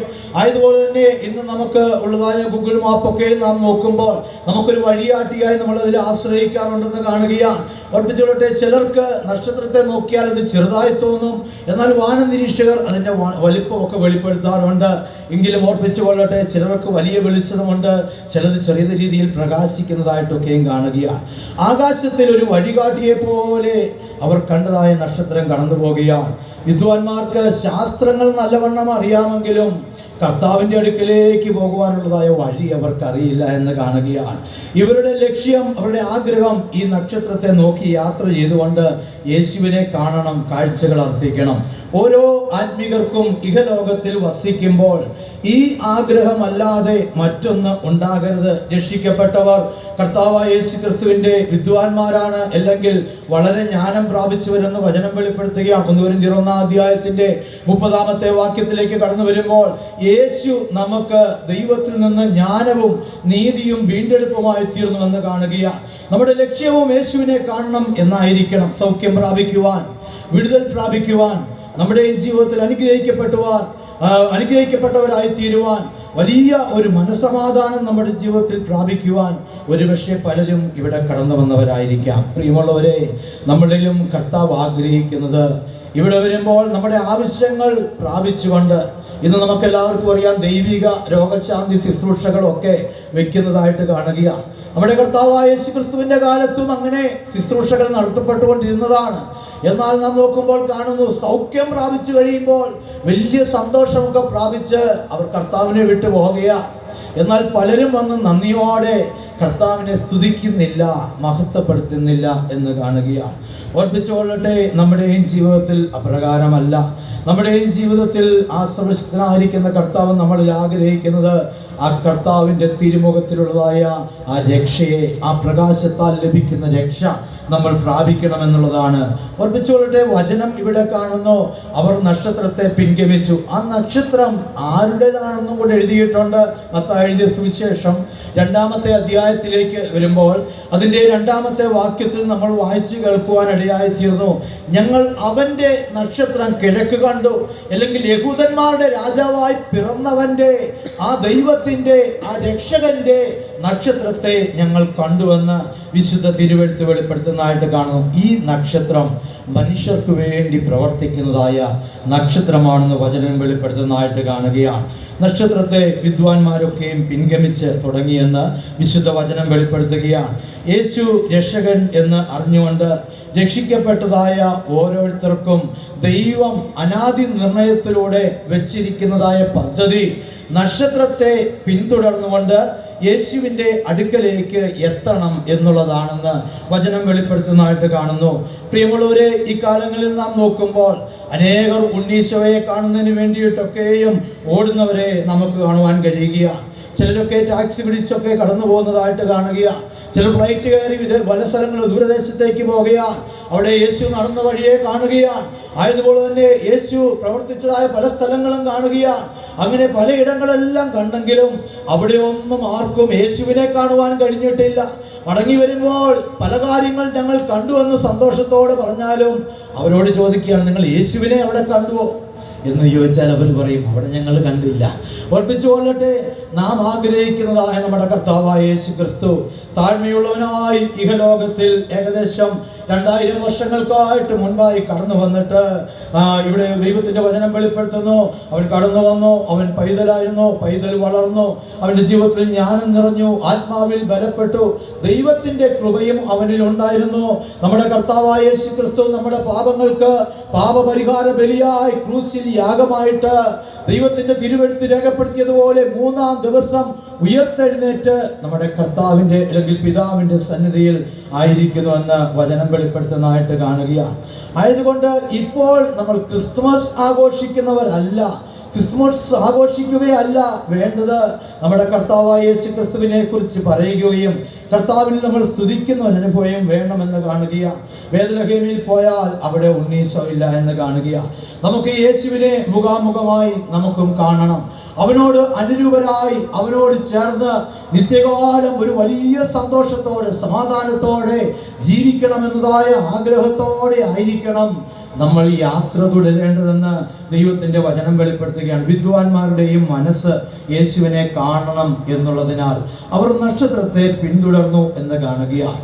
നക്ഷത്രത്തെ അവർ ദർശിച്ച അന്ന് മുതൽ അവർ പിന്തുടരുവാൻ പറ്റിയ ഒരു നക്ഷത്രം ഇതാണെന്ന് അവർ കണ്ടെത്തിയ അന്ന് മുതൽ അവർ നക്ഷത്രത്തെ പിൻഗമിച്ചു പോകുമ്പോൾ പല മലകളിലൂടെ ആ നക്ഷത്രം പോയി, പല കാടുകളിലൂടെ ആ നക്ഷത്രം പോയി, പല മരുഭൂമിയിലൂടെയും ആ നക്ഷത്രം കടന്നുപോയി. ആ നക്ഷത്രത്തെ കണ്ട് യേശുവിനെ കാണണമെന്നുള്ള ഒരേ ഒരു ആഗ്രഹത്തോടെ വിദ്വാൻമാർ കടന്നുപോയപ്പോൾ അവരും മലകൾ കടന്നുപോയി, അവരും കാടിന്റെ അനുഭവത്തിലൂടെ കടന്നുപോയി, അവരും വലിയ മരുഭൂമിയിലൂടെ ഒക്കെയും കടന്നുപോയെന്ന് ദൈവത്തിന്റെ തിരുവചനം വെളിപ്പെടുത്തുന്നതായിട്ട് കാണുകയാണ്. യേശുവിനെ കാണുമ്പോൾ കാഴ്ചവെക്കുന്നതിന് വേണ്ടിയിട്ട് അവർ ചില നിക്ഷേപങ്ങളും കയ്യിൽ കരുതിയിരുന്നു. പൊന്ന്, മൂര്, കുന്തിരിക്കം അവ അവർ നിക്ഷേപമായി കരുതിയിരുന്നു എന്നെല്ലാം വചനം വെളിപ്പെടുത്തുകയാണ്. യഹൂദന്മാരുടെ രാജാവായി പിറക്കുന്നവൻ യഹൂദിയയില് ബേത്ലഹേമിലാണ് ജനിക്കുന്നത് എന്നതായ അറിവ് യഹൂദന്മാർക്കുണ്ടായിരുന്നു എന്ന് കാണുകയാണ്. നക്ഷത്രം അവരെ കൊണ്ട് ആ യഹൂദിയയിലെത്തി. അതുപോലെ തന്നെ കാടും മലയും മരുഭൂമിയും ഒക്കെയും കടന്നു വന്ന നക്ഷത്രം ഇപ്പോൾ ഹെരോദാവിന്റെ കൊട്ടാരത്തിന് മുൻപിലൂടെ കടന്നു പോവുകയാണ്. അവിടെ ഹെരോദാവിന്റെ അരമനയും കടന്നിങ്ങനെ പോകുന്നതായ കാഴ്ച ദൈവത്തിന്റെ തിരുവചനം വെളിപ്പെടുത്തുന്നതായിട്ട് നമുക്ക് കാണുവാൻ കഴിയുകയാണ്. എന്നാൽ ഇവിടെ വന്നപ്പോൾ ആ വിദ്വാൻമാരുടെ മനസ്സിൽ ഒരു ആശങ്കയുണ്ടായി. ഇവിടെ വരെ ആ നക്ഷത്രത്തെ നോക്കി കൃത്യമായി പിൻഗമിച്ചവരാണ്. എന്നാൽ അവിടെ വന്നപ്പോൾ അവരൊരു സ്വബുദ്ധി അവിടെ പ്രയോഗിക്കുന്നതായിട്ട് നമുക്ക് കാണുവാൻ കഴിയുകയാണ്. യഹൂദന്മാരുടെ രാജാവായിട്ടാണല്ലോ പിറക്കുന്നത്. അതുകൊണ്ട് രാജാവ് പിറക്കുന്നത് ഒരു കൊട്ടാരത്തിലാണ്. അതുകൊണ്ട് ഈ ഹെരോദാവിന്റെ കൊട്ടാരത്തിൽ തന്നെ ആ രാജാവ് ഉണ്ടെന്ന് അവർ സ്വബുദ്ധിയാൽ ചിന്തിച്ചുകൊണ്ട് അവിടെ വെച്ച് അവർ തിരിഞ്ഞ് ആ ഹെരോദാവിന്റെ കൊട്ടാരത്തിനകത്തേക്ക്, അരമനയിലേക്ക്, ഹെരോദാവിന്റെ മുൻപിലേക്ക് പോയി നിൽക്കുന്നതായിട്ട് വചനം വെളിപ്പെടുത്തുകയാണ്. ഓർപ്പിച്ചുകൊള്ളട്ടെ, മനുഷ്യന്റെ അറിവ് തെറ്റിപ്പോകുകയാണ്. ഓർവേ, മനുഷ്യന്റെ അറിവ് അടയാളത്തെ അല്ലെങ്കിൽ നക്ഷത്രത്തെ വിട്ടിട്ട് മറ്റൊരു വഴിയായി പോകുന്നതായ അറിവ് ആണെന്ന് നമുക്ക് കാണുവാൻ കഴിയുകയാണ്. എന്നാൽ നക്ഷത്രം പോയി നിൽക്കുന്ന ഇടം അത് യേശു ഉള്ളിടമാണെന്ന് കാണുകയാണ്. വിശുദ്ധ ബൈബിൾ വെളിപ്പെടുത്തുകയാണ്. ദാവീദിന്റെ പട്ടണത്തിൽ യേശു ജനിക്കുമെന്ന് വചനം വെളിപ്പെടുത്തുകയാണ്. മാനുഷികമായിരിക്കുന്ന അറിവിനാൽ ഹെരോദാവിന്റെ കൊട്ടാരത്തിലേക്ക് കയറി ലോക അറിവ് കൊണ്ട് യേശുവിനടുക്കലേക്ക് പ്രിയമുള്ളവരെ നമുക്ക് പോകുവാനായിട്ട് കഴിവില്ല. ലോക അറിവിനാൽ നമ്മൾ ചിന്തിക്കുന്നത്, ഇന്ന് അനേകർ ചിന്തിക്കുന്നത്, യേശു ഉള്ളതായ ഇടം ഹെരോദാവിന്റെ കൊട്ടാരം പോലെ വലിയ ഉയരത്തിലൊക്കെ പണി കഴിപ്പിച്ചതായ വലിയ ബിൽഡിങ്ങിനകത്താണെന്നാണ് അനേകരുടെ ചിന്ത. ഓർപ്പിച്ചുകൊള്ളട്ടെ, ഭയങ്കരമായ ലൈറ്റ് ഫിറ്റിങ്സുകളൊക്കെ വെച്ചുകൊണ്ട് ഇടയ്ക്കിടയ്ക്ക് പല പെരുന്നാളുകളും തിരുനാളുകളൊക്കെയും ആചരിച്ചുകൊണ്ട്, അതുപോലെ തന്നെ വലിയ ഉയരത്തിൽ ആഡംബരമായി നിർമ്മിക്കപ്പെട്ടിരിക്കുന്ന ഇടത്തിൽ, അവിടെ ആഘോഷങ്ങളൊക്കെയും നടക്കുന്ന ഇടത്തിലാണ് യേശു ജനിക്കുന്നത് എന്നതായ, അല്ലെങ്കിൽ യേശു ഉള്ളതായ ഇടം അതാണെന്നൊക്കെയാണ് മാനുഷികമായിരിക്കുന്ന ബുദ്ധിയിൽ പലരും ചിന്തിക്കുന്നതെന്ന് കാണുകയാണ്. എന്നാൽ യേശു അവിടെങ്ങുമില്ല. ഓർപ്പിച്ചുകൊള്ളട്ടെ, എന്നാൽ യേശു അവിടെങ്ങുമില്ല. പിന്നെ എവിടെയാണ് യേശു ഉള്ളത്? ഇന്ന് അനേകരുടെ ജീവിതത്തിൽ പലയിടങ്ങളിലും യേശു ഉണ്ടെന്ന് കരുതി യാത്ര ചെയ്യും. പക്ഷെങ്കിൽ അവിടെ യേശുവിനെ ശരിയായ രീതിയിൽ ദർശിപ്പാൻ കഴിയാത്തവരാണ്. ഞാൻ കോളേജിൽ പഠിച്ചുകൊണ്ടിരിക്കുന്ന സമയത്തിൽ ഒരു നാളിൽ ഒരു മംഗളം എന്നതായ ഒരു പത്രത്തിൻ്റെ അവസാന പേജിൽ ഒരു കോളം ന്യൂസ് ഉണ്ടായിരുന്നു. ഞാനത് കുറേ നാൾ ഈ അടുത്ത കാലം വരെയും അത് വെട്ടി സൂക്ഷിച്ചതാണ്. ഒരു വീട്ടമ്മയെക്കുറിച്ചാണ് എഴുതിയിരുന്നത്. അവിടെ ഇപ്രകാരമാണ് വായിച്ചു കേൾക്കുവാൻ തക്കവണ്ണം ഇടയായത്. വീട്ടമ്മ ഒരു രാത്രിയിൽ താൻ വീട്ടിൽ കുറച്ച് ചപ്പാത്തിയൊക്കെ ഇങ്ങനെ ചുട്ടുകൊണ്ടിരിക്കുകയാണ്. അങ്ങനെ ചപ്പാത്തി ഇങ്ങനെ ചുട്ടുകൊണ്ടിരിക്കുന്ന ആ സമയത്തിൽ തൻ്റെ ശ്രദ്ധ വേറെവിടെയോ ഒന്ന് പോയിട്ട് മടങ്ങി വന്നപ്പോൾ ഒരു ചെറിയ കരിഞ്ഞ മണം വരുവാനിടയായി. ചപ്പാത്തി ആ ചുടുന്നതായ കല്ലിൽ ഒരു അല്പനേരം കൂടുതലിരുന്നൊന്ന് കരിഞ്ഞുപോയി. പെട്ടെന്ന് തന്നെ ഒരു ചട്ട് കൊടുത്തുകൊണ്ട് വന്ന് പെട്ടെന്ന് ചപ്പാത്തിയെ കുത്തി ഇളക്കി തൻ്റെ മറ്റൊരു പാത്രത്തിലേക്ക് അങ്ങനെ മറിച്ചങ്ങോട്ട് ഇട്ട് കഴിഞ്ഞ് ഒരു അല്പനേരം കഴിഞ്ഞിട്ട് യാദൃശ്യമായി ഒത്തിരി കരിഞ്ഞോ എന്ന് അറിയുന്നതിന് വേണ്ടി നോക്കിയപ്പോൾ ആ സഹോദരി അത്ഭുതപ്പെട്ടു പോയി. കാരണം എന്താണ്? ആ കരിഞ്ഞതിൻ്റെ രൂപം യേശുവിനെ പോലെ ഇരിക്കുന്ന ആ സഹോദരിക്ക് വലിയ സന്തോഷമായി. താൻ ഭർത്താവിനെ വിളിച്ചിട്ട് പറഞ്ഞു, ഓരോരോ പേരുകളിലാണല്ലോ ഓരോരുത്തർ വിളിക്കാറുള്ളത്, അതുകൊണ്ട് ആ പേരിനാൽ വിളിച്ചിട്ട് പറഞ്ഞു, ദാ നമ്മുടെ ചപ്പാത്തിയിൽ യേശു വെളിപ്പെട്ടിരിക്കുകയാണ്. അതുകൊണ്ട് അവർ അത് ലാമിനേറ്റ് ചെയ്ത് രൂപക്കൂട്ടിലൊക്കെ കൊണ്ട് അങ്ങോട്ട് വെച്ചിട്ട് പിന്നെ അതിൻ്റെ മുമ്പാകെ ആ കരിഞ്ഞ ചപ്പാത്തിയെ കണ്ടുകൊണ്ട് അല്ലെങ്കിൽ ആ യേശുവിൻ്റെ രൂപത്തെ കണ്ടുകൊണ്ട് പിന്നെ അതാണ് യേശു എന്ന് പറഞ്ഞുകൊണ്ട് പോകുന്നവരാണ്. ഓർപ്പിച്ചുകൊണ്ട് അനേകരുടെ ജീവിതത്തിൽ യേശു എവിടെയാണെന്നുള്ളതായ കാര്യത്തെ അറിയുന്നില്ല എന്ന് നമുക്ക് കാണാൻ കഴിയുക. വിശുദ്ധ വചനം വെളിപ്പെടുത്തുന്നു, നമ്മുടെ കർത്താവായ യേശു ക്രിസ്തു ഇവിടെ അല്ല അവിടെ എന്ന് നിങ്ങളോട് ആരെങ്കിലും പറഞ്ഞാൽ നിങ്ങളത് വിശ്വസിക്കരുത് എന്ന് പറയുക. ഇന്ന് അനേകർ യേശുവിനെ കാണുവാൻ നെട്ടോട്ടം ഓടുകയാണ്. ആയതുകൊണ്ട് അവിടെ യേശു ഇവിടെ യേശു ഉണ്ടെന്ന് പറഞ്ഞുകൊണ്ട് ഓട്ടം തന്നെയാണ്. ഓർപ്പിച്ചുകൊണ്ട് എവിടെയാണ് യേശു ഉള്ളത്, ഏത് സഭയിലാണ് യേശു ഉള്ളത് എന്ന് നമുക്ക് കാണുവാൻ കഴിയുക. ഇവിടെ നമുക്ക് കാണാൻ കഴിയുന്നു, വിദ്വാൻമാർക്ക് ശരിയായി പോയി യേശു ഉള്ളടം കണ്ടെത്തുവാൻ ഒരു നക്ഷത്രത്തെ അടയാളമായി കൊടുത്തെങ്കിലും അവർ പാതി വഴി വെച്ച് അതങ്ങ് നഷ്ടമാക്കി കളഞ്ഞു. എന്നാൽ ആട്ടിടയന്മാർക്ക് ആടുകളെ കുറിച്ചും അവയുടെ എങ്ങനെ നോക്കണമെന്നതായ അറിവേ ഉള്ളൂ. അവർക്ക് വാനശാസ്ത്രമൊന്നും അവർക്ക് അറിവില്ല. ആയതുകൊണ്ട് ദൈവം അവർക്ക് വെളിപ്പെടുത്തി കൊടുത്തപ്പോൾ ഒരു ശരിയായ അടയാളം കൊടുത്തു എന്ന് കാണുകയാണ്. എന്താണ് മുൻപ് നമ്മൾ വായിച്ചു കേൾക്കുവാൻ ഇടയായിത്തീരുന്നു. ഒന്ന്, ശീലകൾ ചുറ്റിയതായ ഇടം, അവിടെ യേശു ഉണ്ടെന്ന് പറയുക. രണ്ട്, പശുത്തൊട്ടിയുള്ളതായ ഇടം, അവിടെ യേശു ഉണ്ടെന്ന് അടയാളമായിട്ട് നൽകുന്നതായിട്ട് കാണുകയാണ്. ഒന്ന്, ശീലകൾ ചുറ്റിയതായ ഇടം, ഒരു ശീലയല്ല അനേക വസ്ത്രങ്ങൾ ഉള്ളതായ ഇടമാണെന്ന് കാണുകയാണ്. ഓർപ്പിച്ചുകൊള്ളട്ടെ, അതൊരു വിശേഷിക്കപ്പെട്ടതായ വസ്ത്രമാണ്. വെളിപ്പാട് പുസ്തകം 19-ാമത്തെ അധ്യായത്തിൻ്റെ 8-ാമത്തെ വാക്യത്തിലേക്ക് വരുമ്പോൾ അവിടെ വചനം വെളിപ്പെടുത്തുന്നു. അവിടെ ഒരു വിശേഷ വസ്ത്രത്തെക്കുറിച്ച് വചനം വെളിപ്പെടുത്തിയിട്ട് പറയുകയാണ്. ആ വിശേഷ വസ്ത്രം വിശുദ്ധന്മാരുടെ നീതിപ്രവൃത്തികൾ എന്ന് നമുക്ക് കാണുവാൻ കഴിയുകയാണ്. നമുക്കെല്ലാവർക്കും സുപരിചിതമായിരിക്കുന്ന വാക്യമാണല്ലോ. ആ വിശുദ്ധന്മാരുടെ നീതിപ്രവൃത്തികൾ എന്തൊക്കെയാണ്? കഴിഞ്ഞ ദിവസങ്ങളിലും നമ്മൾ പടിപടിയായി കേൾക്കുവാൻ ഇടയായിത്തീർന്നു. ഒന്ന്, മാനസാന്തരപ്പെടണമെന്ന് കാണുക. രണ്ട്, സ്നാനപ്പെടണമെന്ന് കാണുക. മൂന്ന്, പരിശുദ്ധാത്മാവിന്റെ അഭിഷേകത്തെ പ്രാപിക്കണമെന്ന് കാണുക. ഇങ്ങനെ അപ്പോസ്തലന്മാരിലൂടെ ദൈവസഭയ്ക്ക് നൽകപ്പെട്ടിരിക്കുന്നതായ ആ നീതിയുടെ പ്രവൃത്തികൾ ഓരോന്നും നമ്മുടെ ജീവിതത്തിൽ പ്രാപിക്കുമ്പോൾ ശീലകൾ ഓരോന്നായി ഓരോരോ വസ്ത്രങ്ങൾ ലഭിക്കുന്നതായിട്ടും ദൈവത്തിൻ്റെ തിരുവചനം വെളിപ്പെടുത്തുന്നതായിട്ട് കാണുകയാണ്. അതുകൊണ്ട് പ്രിയമുള്ളവരെ, മാനസാന്തരം, സ്നാനം, പരിശുദ്ധാത്മാവിൻ്റെ അഭിഷേകം, ഈ ഉപദേശങ്ങളിലൂടെ കടന്നു പോകുന്നതായ സഭ ഏതുണ്ടോ അവിടെ യേശു ഉണ്ടെന്നുള്ളതായ അടയാളം അവിടെ ആട്ടിടയന്മാർക്ക് ലഭിച്ചു എന്ന് കാണുകയാണ്. വീണ്ടും കാണുന്നു, പശുത്തൊട്ടി എന്ന് പറയുക. വിശുദ്ധ വചനത്തിൽ ചിലർക്ക് പുൽത്തൊട്ടിയുമെന്നും രേഖപ്പെടുത്തിയിട്ടുണ്ട്. പ്രവാചകനായിരിക്കുന്ന യെശയ്യാവിന്റെ പുസ്തകത്തിൽ 1-ാം അധ്യായം 3-ാം വാക്യത്തിൽ കാണുകയാണ്, കാള തൻ്റെ ഉടയവനെയും കഴുത തൻ്റെ യജമാനന്റെ പുൽത്തൊട്ടിയും അറിയുന്നു എന്ന് കാണുകയാണ്. ലൂക്കോസ് എഴുതിയ സുവിശേഷം 3-ാം അധ്യായത്തിൻ്റെ 15-ാമത്തെ വാക്യത്തിലേക്ക് വരുമ്പോൾ അവിടെ കർത്താവായ യേശു ക്രിസ്തു വെളിപ്പെടുത്തുകയാണ്, നിങ്ങൾ തൻ്റെ കാളയെയോ കഴുതയെയോ പശുത്തൊട്ടിയിൽ നിന്നും അടിച്ച് വെള്ളം കുടിപ്പിക്കില്ലയോ എന്ന് ചോദിക്കുക. പ്രിയമുള്ളവരെ, ഒരു പശുത്തൊട്ടി, ഒരു പുൽത്തൊട്ടി എവിടെയുണ്ടോ അവിടെ കാള, കഴുത ഈ വക ഉണ്ടെന്ന് കാണുകയാണ്. എന്താണ് ഈ കാള, കഴുത? ഇവ യജമാനനെ സേവിക്കുന്നവരാണ്. യജമാനൻ എന്ത് കൽപ്പിക്കുന്നോ അതുപോലെ അനുസരിക്കുന്നവരാണ്. ആയതുകൊണ്ട് തന്നെ അടയാളത്തെ നാമം അറിഞ്ഞുകൊള്ളണമേ. ആ യജമാനനെ, ആ സ്വർഗീയ യജമാനനെ ആർ സേവിക്കുന്നുവോ അവർ ഉള്ള ഇടത്ത് യേശു ഉണ്ടെന്ന് ദൈവത്തിന്റെ തിരുവചനം വെളിപ്പെടുത്തുകയാണ്. ഈ കാലങ്ങളിലൊക്കെ നാം നോക്കുമ്പോൾ പലരുടെയും ജീവിതത്തിൽ ഒരു അജ്ഞമായിരിക്കുന്ന കാര്യമാണ് ദൈവസഭ ഏതാണ്, യേശുവുള്ള ഇടം ഏതാണ് എന്നതായ കാര്യം പലരുടെയും ജീവിതത്തിൽ അജ്ഞമായിരിക്കുന്നു എന്ന് കാണുകയാണ്. ആയതുകൊണ്ട് തന്നെ ആരെ ആരാധിക്കണം എന്നുള്ളതായ അറിവില്ലാത്തതിനാൽ ആരെയും കയറി ആരാധിക്കുന്നവരായി കാണുകയാണ്. എവിടെ ആരാധിക്കണം എന്നുള്ളതായ അറിവില്ലാത്തതിനാൽ എവിടെയും പോയി ആരാധിക്കുന്നവരായിട്ട് നമുക്ക് കാണുവാൻ കഴിയുകയാണ്. എന്താണ് ദൈവസഭ? വിശുദ്ധ വചനത്തിലേക്ക് വീണ്ടും നമ്മുടെ ശ്രദ്ധയെ തിരിക്കാം.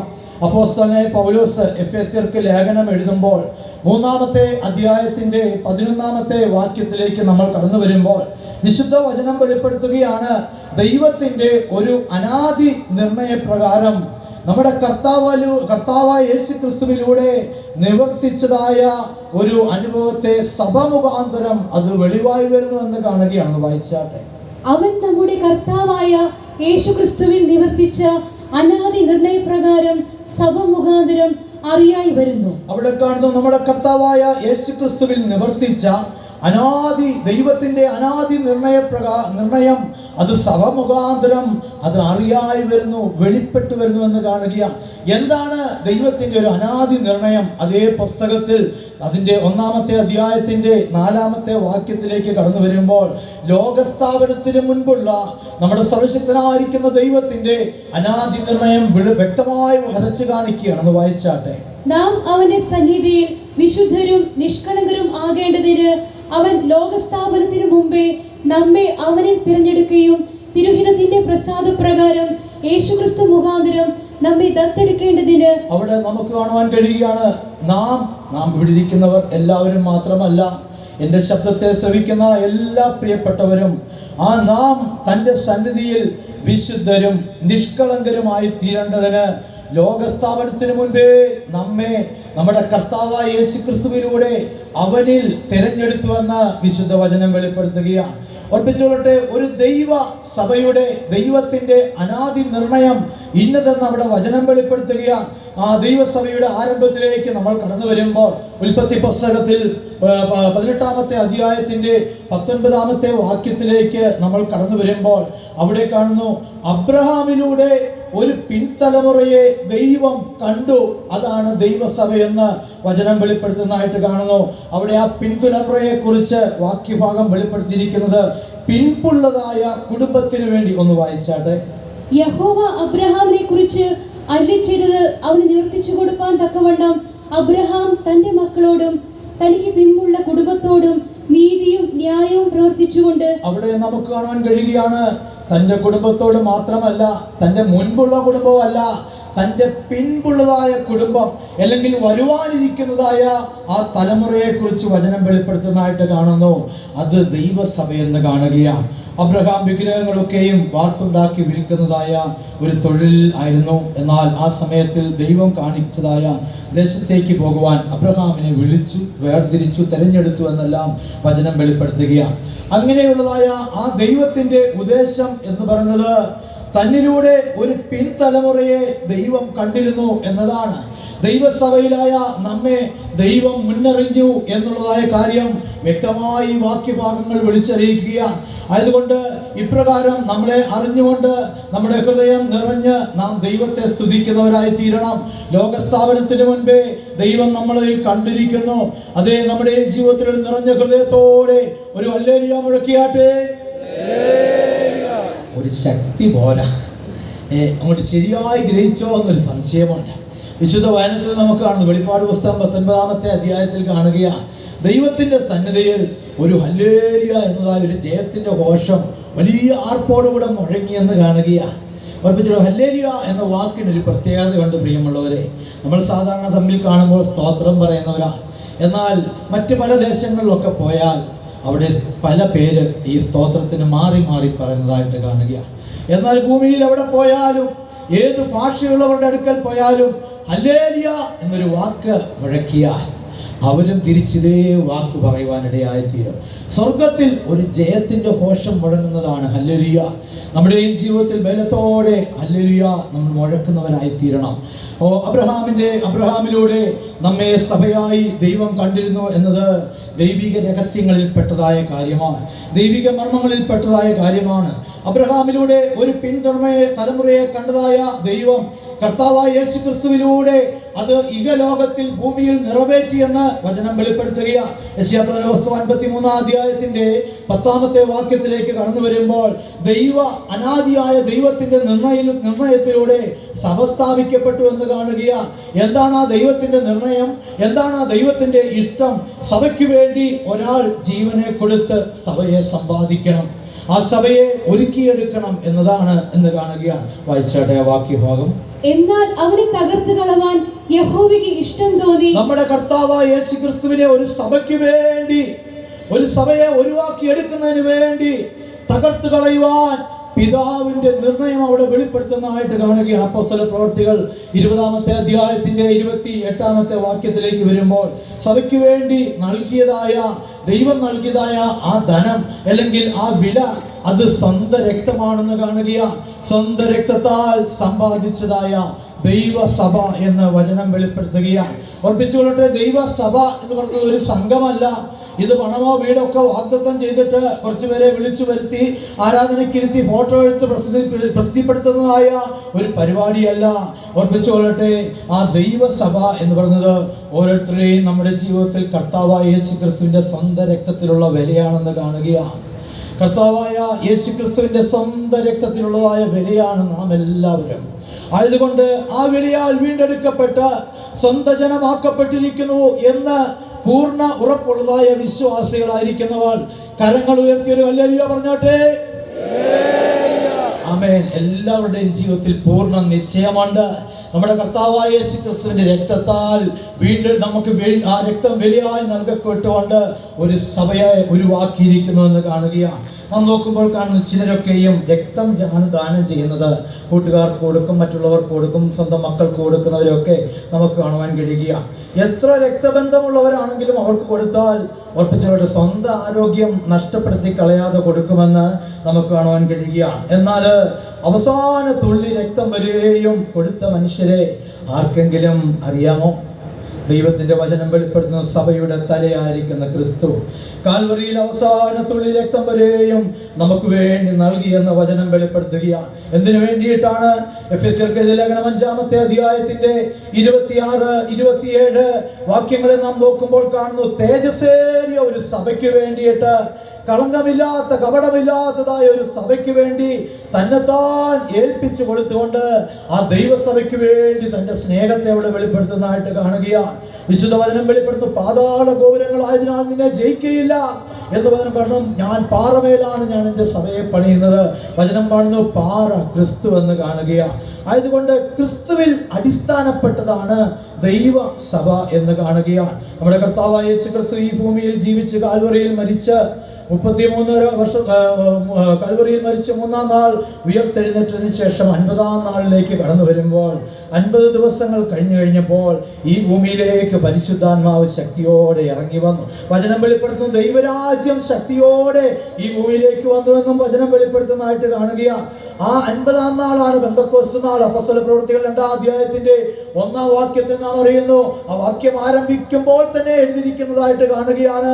പെന്തക്കോസ്ത് നാൾ വന്നപ്പോൾ സഹിയോൻ മാളികയിൽ യെരൂശലേം പട്ടണം വിട്ട് പിൻവാങ്ങി പോകാതെ അവിടെ കാത്തിരുന്നതായ 120 പേരിൽ പരിശുദ്ധാത്മാവിന്റെ ശക്തി അവിടെ ഇറങ്ങിയെന്ന് വചനം വെളിപ്പെടുത്തുകയാണ്. അങ്ങനെ ആ ശക്തിയോടെ, പരിശുദ്ധാത്മാവിന്റെ ശക്തിയോടെ അവിടെ പുതിയ നിയമസഭ സ്ഥാപിതമായെന്ന് വചനം വെളിപ്പെടുത്തുകയാണ്. പ്രിയമുള്ളവരെ, ഈ പുതിയ നിയമസഭ, പരിശുദ്ധാത്മാവിന്റെ ശക്തിയോടുകൂടെയുള്ള പുതിയ നിയമസഭ ഈ ഭൂമിയിൽ ഇരിക്കുന്നത് കൊണ്ടാണ് അല്പമെങ്കിലും ഭൂമിയിൽ സമാധാനമുള്ളത്. ദൈവിക വെളിച്ചമൊക്കെ ഇരിപ്പാൻ ഇതാണ് കാരണം. സഭയുടെ സമാധാനം, സഭയുടെ സന്തോഷം, അനുഗ്രഹം പരിശുദ്ധാത്മാവിലൂടെ ഓരോരുത്തരുടെയും ഹൃദയങ്ങളിലേക്ക് പകരുന്നുവെന്ന് കാണുകയാണ്. പാട്ടുപാടുമ്പോൾ നമ്മുടെ ഹൃദയത്തിൽ ആ ദൈവത്തിന്റെ സ്നേഹം കൊണ്ടങ്ങ് നിറയുകയാണ്. പരിശുദ്ധാത്മാവിന്റെ ശക്തിക്ക് നമ്മൾ ഇടം കൊടുക്കുമ്പോൾ നമ്മൾ അറിയാതെ ദൈവം നമ്മളെ മഹത്വമേറിയതായി സഭയിലാക്കിയതിനാൽ നമ്മുടെ ജീവിതത്തിൽ ഒരു തേജസ്സേറിയ ഒരു അനുഭവത്തെ തരുമെന്നുള്ളതായ ആ വാഗ്ദത്ത നിവർത്തി നമ്മൾ പ്രാപിക്കുമെന്നുള്ളതായ ആ അച്ചാരം, ആ ഉറപ്പ് നമ്മുടെ ഈ ജീവിതത്തിൽ പ്രാപിക്കുന്നതിനാൽ നമുക്ക് അടങ്ങിയിരിക്കുവാൻ കഴിയാതെ സന്തോഷിക്കുന്നവരാണ്. ആയതുകൊണ്ട് ഓർപ്പിച്ചുകൊള്ളട്ടെ, യഥാർത്ഥമായിരിക്കുന്നതായ സഭ, ദൈവസഭ ഏതാണ്, യേശുവുള്ളതായ സഭ ഏതാണ് എന്നുറപ്പിക്കേണ്ടതായ പ്രധാന വിഷയം ദൈവസഭയിൽ പരിശുദ്ധാത്മാവ് എപ്പോഴും ഉണ്ടായിരിക്കും. ആത്മനിറവിൽ ആരാധിക്കുന്ന ഇടമാണ് യേശുവുള്ളതായ ഇടം. പരിശുദ്ധാത്മാവ് സഭയെ ഭരിക്കുന്നതായ കാര്യമാണ്, അതാണ് യേശുവുള്ള ഇടം എന്ന് കാണുകയാണ്. ദൈവത്തിന് സ്തോത്രം. ഓർപ്പിച്ചുകൊണ്ട് പരിശുദ്ധാത്മാവ് നിറവില്ലാത്തതായ ഇടം സഭ അല്ല. യേശുവും അവിടെ ഇല്ല എന്ന് കാണുകയാണ്. പരിശുദ്ധാത്മാവിൽ നിറഞ്ഞ് ആത്മാവിൽ ആരാധിക്കാത്ത ഇടത്ത് യേശു അവിടെ ഇല്ലേ ഇല്ല. പ്രിയമുള്ളവരെ, നമ്മുടെ കർത്താവായ യേശു ക്രിസ്തു കാൽവറി യാഗത്തിലൂടെ നമ്മുടെ കർത്താവായ യേശു ക്രിസ്തു നമുക്ക് വേണ്ടിയിട്ട് വെളിപ്പെട്ടു എന്ന് കാണുകയാണ്. ആ കാൽവറി യാഗം മുഖാന്തരം ദൈവാലയത്തിന്റെ തിരശ്ശീല മേൽത്തോട്ട് അടിയോളം കീറിയപ്പോൾ പൗരോഹിത്യ ശുശ്രൂഷ, ന്യായപ്രമാണ പ്രകാരമുള്ളതായ പൗരോഹിത്യ ശുശ്രൂഷ അവിടെ വിരാമമിടുന്നുവെന്ന് നമുക്ക് കാണുവാൻ കഴിയുകയാണ്. തുടർന്ന് കർത്താവായ യേശു ക്രിസ്തുവിൻ്റെ ആ തുടർന്നുള്ളതായ ശുശ്രൂഷ ചെയ്യുവാൻ കർത്താവ് തിരഞ്ഞെടുക്കപ്പെട്ടവരെ ചിലരെയൊക്കെയും വിശുദ്ധ വചനം വെളിപ്പെടുത്തുന്നതായിട്ട് കാണുകയാണ്. എഫെസ്യർക്ക് എഴുതിയ ലേഖനം 3-ാമത്തെ അധ്യായത്തിൻ്റെ 9-ാമത്തെ വാക്യത്തിലേക്ക് കടന്നു വരുമ്പോൾ, സകലവും സൃഷ്ടിച്ചതായ ദൈവത്തിൽ അനാദികാലം മുതൽ മറഞ്ഞു കിടന്നതായ മർമ്മത്തിൻ്റെ വ്യവസ്ഥ ഇന്നതെന്ന് എല്ലാവർക്കും പ്രകാശിക്കുവാൻ തക്കവണ്ണം ഈ മർമ്മം അപ്പോസ്തലന്മാർക്ക് വെളിപ്പെടുത്തി നൽകിയെന്ന് വിശുദ്ധ വചനം വെളിപ്പെടുത്തുകയാണ്. അതുകൊണ്ട് പച്ചിലയെല്ലാം കൂടെ കൂട്ടിച്ചേർത്ത് അരച്ച് അതൊരു തൈലമാക്കി നെറ്റിയിൽ കുരിശ് പോലെ പുരട്ടിയിട്ട് ഇതാണ് പരിശുദ്ധാത്മാവ് എന്ന് പറയുന്നതായ പരിപാടിയല്ല. അന്യഭാഷ അടയാളത്തോടുകൂടെ നമ്മൾ ആത്മാവിൽ ആരാധിക്കണമെന്ന് കാണുകയാണ്. അപ്പോഴാണ് പരിശുദ്ധാത്മാവിൻ്റെ നിറവുള്ളതായ ഒരു ആലയമായി, ഒരു വിശുദ്ധ ആലയമായി നാം തന്നെ മാറ്റപ്പെടുന്നത്. വിദ്വാൻമാർ ഒക്കെയും കർത്താവിനെ പിൻഗമിക്കുന്നതായിട്ട് കാണുകയാണ്. അവർ ഹെരോദാവിൻ്റെ അടുക്കൽ പോയി നിൽക്കുവാനിടയായിത്തീർന്നു. പ്രിയമുള്ളവരെ, യേശുവിനെ കാണുവാൻ തക്കവണ്ണ യാത്രയിൽ കൊട്ടാരം കാണുമ്പോൾ പലരും ജീവിതയാത്ര നിർത്തുകയാണ്. എന്താണ് കൊട്ടാരം വെളിപ്പെടുത്തുന്നത്? ആഡംബര ജീവിതത്തെ വെളിപ്പെടുത്തുകയാണ്. സുഖകരമായിരിക്കുന്ന ജീവിതത്തെ വെളിപ്പെടുത്തുന്നതായിട്ട് കാണുകയാണ്. ഉറപ്പിച്ചുകൊണ്ട് അനേകരുടെ ജീവിതം തുടക്കം നല്ലതാണെങ്കിലും പിന്നെ ആഡംബരത്തിൻ്റെ അനുഭവത്തിലേക്ക് തിരിഞ്ഞു പോകുന്നവരെ നമുക്ക് കാണുവാൻ കഴിയുകയാണ്. ആയതുകൊണ്ട് നമ്മുടെ ഈ ജീവിതത്തിൽ ആ ഹെരോദാവിൻ്റെ അനുഭവത്തിൽ നാം കടന്നു പോകുന്നവരായി തീരരുതെന്ന് ദൈവത്തിൻ്റെ വചനം വെളിപ്പെടുത്തുന്നതായിട്ട് നമുക്ക് കാണുവാൻ കഴിയുകയാണ്. യേശു ക്രിസ്തു ആ ഹെരോദാവിൻ്റെ കൊട്ടാരത്തിൽ ഉണ്ടെന്ന് അറിഞ്ഞുകൊണ്ടാണ് വിദ്വാൻമാർ പോയി ഹെരോദാവിനോട് ചോദിക്കുകയാണ്, യഹൂദന്മാരുടെ രാജാവായി പിറന്നവൻ എവിടെയാണ്? ഉറപ്പിച്ചുകൊള്ളട്ടെ, നമ്മളുടെയും ലക്ഷ്യം യേശുവാണെങ്കിലും പോയി നിൽക്കുന്നത്, ഇപ്പോൾ ആയിരിക്കുന്നത് ആഡംബരത്തിൽ, സുഖ സൗകര്യങ്ങളിൽ, ധനത്തിലുള്ളതായ ഒരു ഭ്രമത്തിലാണോ നമ്മൾ ജീവിക്കുന്നതെന്ന് നമ്മളൊന്ന് ശോധന ചെയ്ത് അറിയുന്നവരായി തീരണമേ. പല വർഷം യേശുവിനെ കാണുവാൻ അവർ പല കഷ്ടങ്ങളിലൂടെ യാത്ര ചെയ്തു വന്നവരാണ്. എന്നാൽ അവരുടെ ജീവിതത്തിൽ അവൾ ഇപ്പോൾ ഹെരോദാവിൻ്റെ മുൻപാകെ പോയി നിൽക്കുന്നുവെന്ന് കാണുകയാണ്. ആയതുകൊണ്ട് നാം എവിടെയാണ് എന്നതായ ഒരു അനുഭവത്തെ നമ്മൾ ചിന്തിക്കുന്നവരായി തീരണം. വിശുദ്ധ വചനത്തെ നാം നോക്കുമ്പോൾ കാണുന്നു, ഹെരോദാവ് എന്നതായ ആ വാക്ക് ഒരു പദവിയിൽ എത്തിച്ചേരുന്നവർക്ക് നൽകുന്നതാണെന്ന് കാണുകയാണ്. ആയതുകൊണ്ട് ഹെരോദാവിന് പല സ്വഭാവങ്ങളുണ്ട് എന്നുള്ളതായ കാര്യത്തെ വചനം വെളിപ്പെടുത്തുന്നതായിട്ട് കാണുകയാണ്. വിശേഷാൽ നാം നോക്കുമ്പോൾ കാണുന്നു, ഹെരോദാവിൻ്റെ ആത്മാവ് അത് കൊല ചെയ്യുന്നതാണെന്ന് കാണുകയാണ്. ഹെരോദാവിൻ്റെ അടുക്കൽ പോയാൽ കൊലപാതകിയായി പോകുമെന്ന് കാണുന്നു. മത്തായി എഴുതിയ സുവിശേഷം 2-ാമത്തെ അധ്യായത്തിൻ്റെ 16-ാമത്തെ വാക്യത്തിലേക്ക് വരുമ്പോൾ അവൻ എല്ലാ ആൺകുട്ടികളെയും അവിടെ കൊന്നുകളഞ്ഞു എന്ന് വചനം വെളിപ്പെടുത്തുന്നതായിട്ട് കാണുകയാണ്. വെളിപ്പാട് പുസ്തകത്തിൽ കാണുന്നു, ആൺകുട്ടി ജയം പ്രാപിച്ച വിശുദ്ധന്മാരെ അല്ലെങ്കിൽ ജയജീവിതത്തെ വെളിപ്പെടുത്തുന്നതായിട്ട് കാണുകയാണ്. അതുകൊണ്ട് യേശുവിനെ കാണുവാൻ പുറപ്പെട്ടവർ അവരുടെ ജീവിതത്തിൽ ആ ഹെരോദാവിൻ്റെ അനുഭവത്തിലേക്ക് പോയാൽ അല്ലെങ്കിൽ ഒരു സുഖജീവിതത്തിന് പോയാൽ ജയജീവിതം നഷ്ടപ്പെട്ടു പോകുമെന്ന് വചനം വെളിപ്പെടുത്തുന്നതായിട്ട് കാണുകയാണ്. ഇതൊരു സ്നേഹത്തിൻ്റെ മാർഗമാണ്.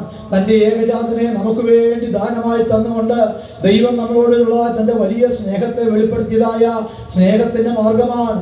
അതുകൊണ്ട് സഹോദരനെ സ്നേഹിക്കുന്നതിന് പകരം പകയ്ക്കരുത്. 1 യോഹന്നാൻ 3-ാം അധ്യായം 15-ാം വാക്യത്തിലേക്ക് വരുമ്പോൾ അവിടെ വചനം വെളിപ്പെടുത്തുകയാണ്, സഹോദരനെ പകയ്ക്കുന്നവൻ ആരാണ്? കുലപാതകി എന്ന വചനം വെളിപ്പെടുത്തുകയാണ്. ഒരു കുലപാതകി എന്ന് കാണുകയാണ്. ആയതുകൊണ്ട് നമ്മുടെ ഈ ജീവിതത്തിൽ നമുക്ക് പണം കൂടുമ്പോൾ, നമ്മുടെ ജീവിതത്തിൽ നല്ല സുഖസൗകര്യങ്ങൾ കൂടുമ്പോൾ മറ്റുള്ളവരെ നമ്മൾ താഴ്ന്നവരെന്നോ അല്ലെങ്കിൽ മറ്റുള്ളവരെ കുറവുള്ളവരെന്നോ നമ്മൾ പകച്ചാൽ നാം എവിടെയാണെന്ന് നമ്മൾ അറിഞ്ഞുകൊള്ളണം. നമ്മൾ ഹെരോദാവിൻ്റെ അടുക്കലാണ്. അതുകൊണ്ട് കൊലപാതകത്തിന്റെ ആത്മാവ് നമ്മളിലുണ്ടാകും. ഹെരോദാവിന്റെ ആത്മാവ് കോപിക്കുന്നതാണെന്ന് മത്തായിയുടെ സുവിശേഷം 2-ാം അധ്യായം 16-ാം വാക്യത്തിലേക്ക് വെളിപ്പെടുത്തുകയാണ്. അതുകൊണ്ട് ഹെരോദാവ് വളരെ കോപിച്ചു എന്ന് അവിടെ കാണുകയാണ്. ആയതുകൊണ്ട് തന്നെ വിശുദ്ധ വചനങ്ങളൊക്കെ പരിശോധിക്കുമ്പോൾ കോപത്തിന്റെ പല ഭാഗങ്ങളെ കാണാം. ഒന്ന് കോപം, ഒന്ന് ശപിക്കപ്പെട്ടതെന്ന് വചനം വെളിപ്പെടുത്തുന്നതായിട്ട് കാണുകയാണ്.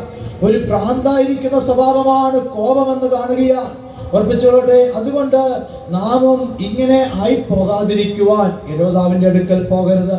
ഹെരോദാവിന്റെ ആത്മാവ് ഭ്രമിപ്പിക്കുന്നതാണെന്ന് കാണുകയാണ്. മത്തായിയുടെ സുവിശേഷം 2-ാമത്തെ അധ്യായത്തിന്റെ 3-ാമത്തെ വാക്യത്തിൽ യഹൂദന്മാരുടെ രാജാവായി ഒരുവൻ പിറന്നു എന്നുള്ളതായ വാർത്ത കേട്ടപ്പോൾ ഹെരോദാവിനൊരു ഭ്രമമുണ്ടായെന്ന് കാണുകയാണ്. ഓർപ്പിച്ചോട്ടെ, ഭ്രമിക്കുന്നത്, ഭയപ്പെടുന്ന ഒരു തോൽവിയാണെന്ന് കാണുകയാണ്. യോഹന്നാൻ എഴുതിയ സുവിശേഷം 14-ാം അധ്യായത്തിന്റെ 1-ാമത്തെ വാക്യത്തിലേക്ക് വരുമ്പോൾ നിങ്ങളുടെ ഹൃദയം ഭ്രമിക്കരുത്, കലങ്ങിപ്പോകരുത്, ദൈവത്തിൽ വിശ്വസിപ്പിൻ, എന്നിലും വിശ്വസിപ്പിൻ എന്ന് കാണുകയാണ്. അതുകൊണ്ട് ഓർപ്പിച്ചുകൊള്ളട്ടെ, പലപ്പോഴും ദൈവത്തിലുള്ളതായ വിശ്വാസം കുറഞ്ഞു പോകുമ്പോൾ, ദൈവത്തിലുള്ളതായ വിശ്വാസത്താലുള്ള സ്നേഹം നമ്മുടെ ജീവിതത്തിൽ കുറഞ്ഞു പോകുമ്പോൾ ഭയം നമ്മളിൽ കൂടിക്കൂടി വരുന്നു. നമ്മുടെ ജീവിതത്തിൽ ഹെരോദാവിന്റെ അടുക്കൽ പോകരുത്. വീണ്ടും നാം കാണുന്നു, ഇന്ന് അനേകരുടെ ജീവിതത്തിൽ വേണോ വേണ്ടയോ, കൊള്ളാമോ ഇല്ലയോ, ഇങ്ങനെയൊക്കെ ചിന്തിക്കുന്ന ഒരു കാര്യമോ. പല ആഘോഷങ്ങളുണ്ട്. അതിലൊരു ആഘോഷം ആഘോഷിച്ചതായ വ്യക്തിയാണ് ഹെരോദാവ്. വിശുദ്ധ വേദത്തിൽ കാണുന്നു, മത്തായിയുടെ സുവിശേഷം 14-ാമത്തെ അധ്യായത്തിന്റെ 6-ാമത്തെ വാക്യത്തിലേക്ക് വരുമ്പോൾ കാണുകയാണ്, ഹെരോദാവ് ജനന ദിവസം ആഘോഷിച്ച ആളാണെന്ന് കാണുകയാണ്. ഇന്ന് പലരും പല പല രീതിയിൽ ബർത്ത്ഡേ ഒക്കെ ആഘോഷിക്കുന്ന ആൾക്കാരാണ്. ഹെരോദാവിന്റെ ജനന ദിവസത്തിൽ അവിടെ കാണുന്നു വലിയ നൃത്തവും പരിപാടികളൊക്കെ ഉണ്ടായിരുന്നു എന്ന് വിശുദ്ധ വചനത്തിൽ ഈ ഭാഗത്തിൽ നമുക്ക് കാണുവാൻ കഴിയുകയാണ്. പ്രിയമുള്ളവരെ, നമ്മുടെ കർത്താവായ യേശു ക്രിസ്തുവിൻ്റെയും ബർത്ത്ഡേ ആഘോഷിക്കുവാൻ നമ്മൾ പോകുന്നവരായി തീരരുത്. ബൈബിളിൽ എങ്ങും നമ്മുടെ കർത്താവ് ജനിച്ചത് ഡിസംബർ 25-ാം തീയതിയാണ്. ആയതുകൊണ്ട് എല്ലാവരും വന്ന് കേക്ക് മുറിച്ച് പടക്കമൊക്കെ പൊട്ടിച്ച് ക്രിസ്മസ് ആഘോഷിക്കണം എന്നൊന്നും ബൈബിൾ വചനം വെളിപ്പെടുത്തുന്നില്ല.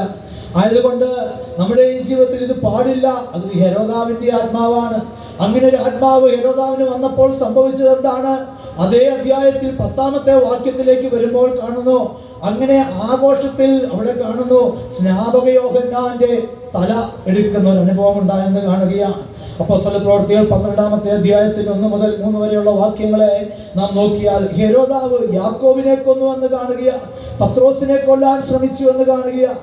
ലൂക്കോസ് എഴുതിയ സുവിശേഷം 13-ാം അധ്യായത്തിന്റെ 31-ാമത്തെ വാക്യത്തിലേക്ക് വരുമ്പോൾ കാണുന്നു, ഹെരോദാവും യേശുവിനെ കൊല്ലുവാൻ തക്കവണ്ണം ഇച്ഛിച്ചുവെന്നും വചനം വെളിപ്പെടുത്തുന്നതായിട്ട് കാണുകയാണ്.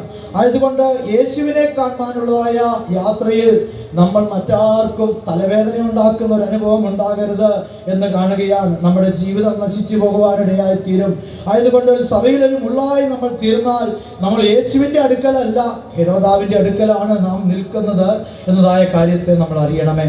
വീണ്ടും കാണുന്നു, ഹെരോദാവിൻ്റെ ആത്മാവിൽ കാണുന്നു അവനൊരു ജന്മസ്വഭാവം ഉണ്ടായിരുന്നു. എന്താണ് ജന്മസ്വഭാവം? വിട്ടുകളഞ്ഞതായ പല കാര്യങ്ങളാണ്. എന്നാൽ പലരിലും കാണപ്പെടുന്ന ഒരു പഴയ സ്വഭാവത്തെ അത് വെളിപ്പെടുത്തുന്നതായിട്ട് കാണുകയാണ്. യേശുവിനെ നോക്കിയുള്ള യാത്രയിൽ പഴയ സ്വഭാവം നമ്മളിൽ പാടില്ല.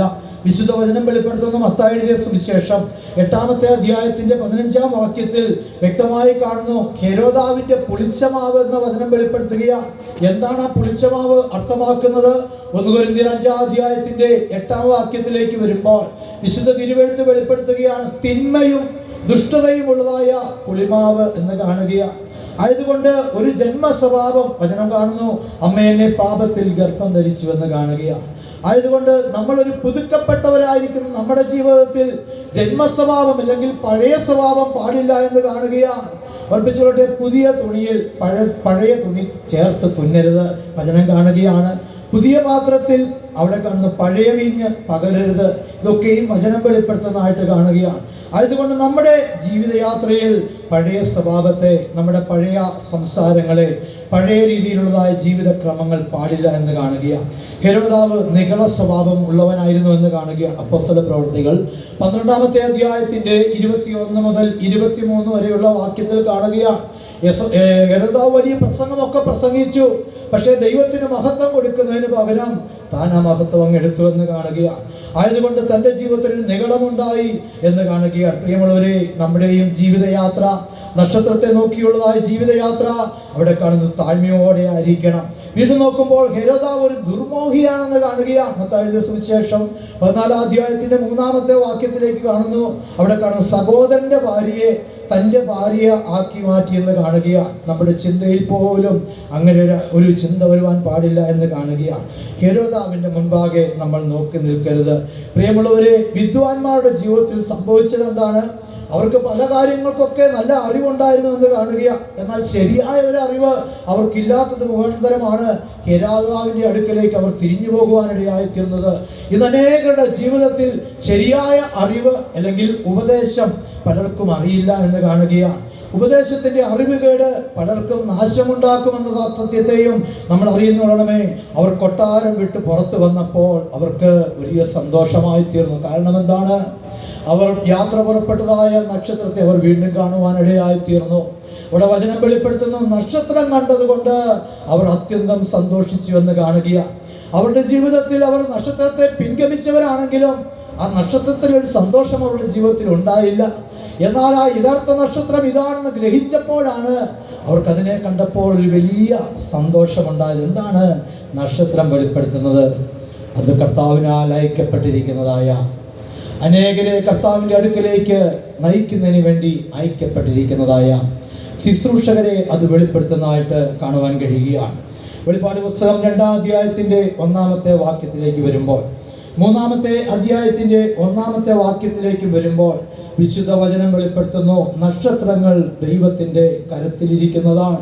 വെളിപ്പാട് പുസ്തകം 1-ാം അധ്യായം 20-ാം വാക്യത്തിൽ നാം അറിയുകയാണ്, ഈ നക്ഷത്രങ്ങൾ അത് ദൈവസഭയുടെ ദൂതന്മാരാണ്, അല്ലെങ്കിൽ സഭയിൽ ദൂതറിയിക്കുന്നതായ ശുശ്രൂഷകരാണെന്ന് വിശുദ്ധ വചനം വെളിപ്പെടുത്തുന്നതായിട്ട് കാണുകയാണ്.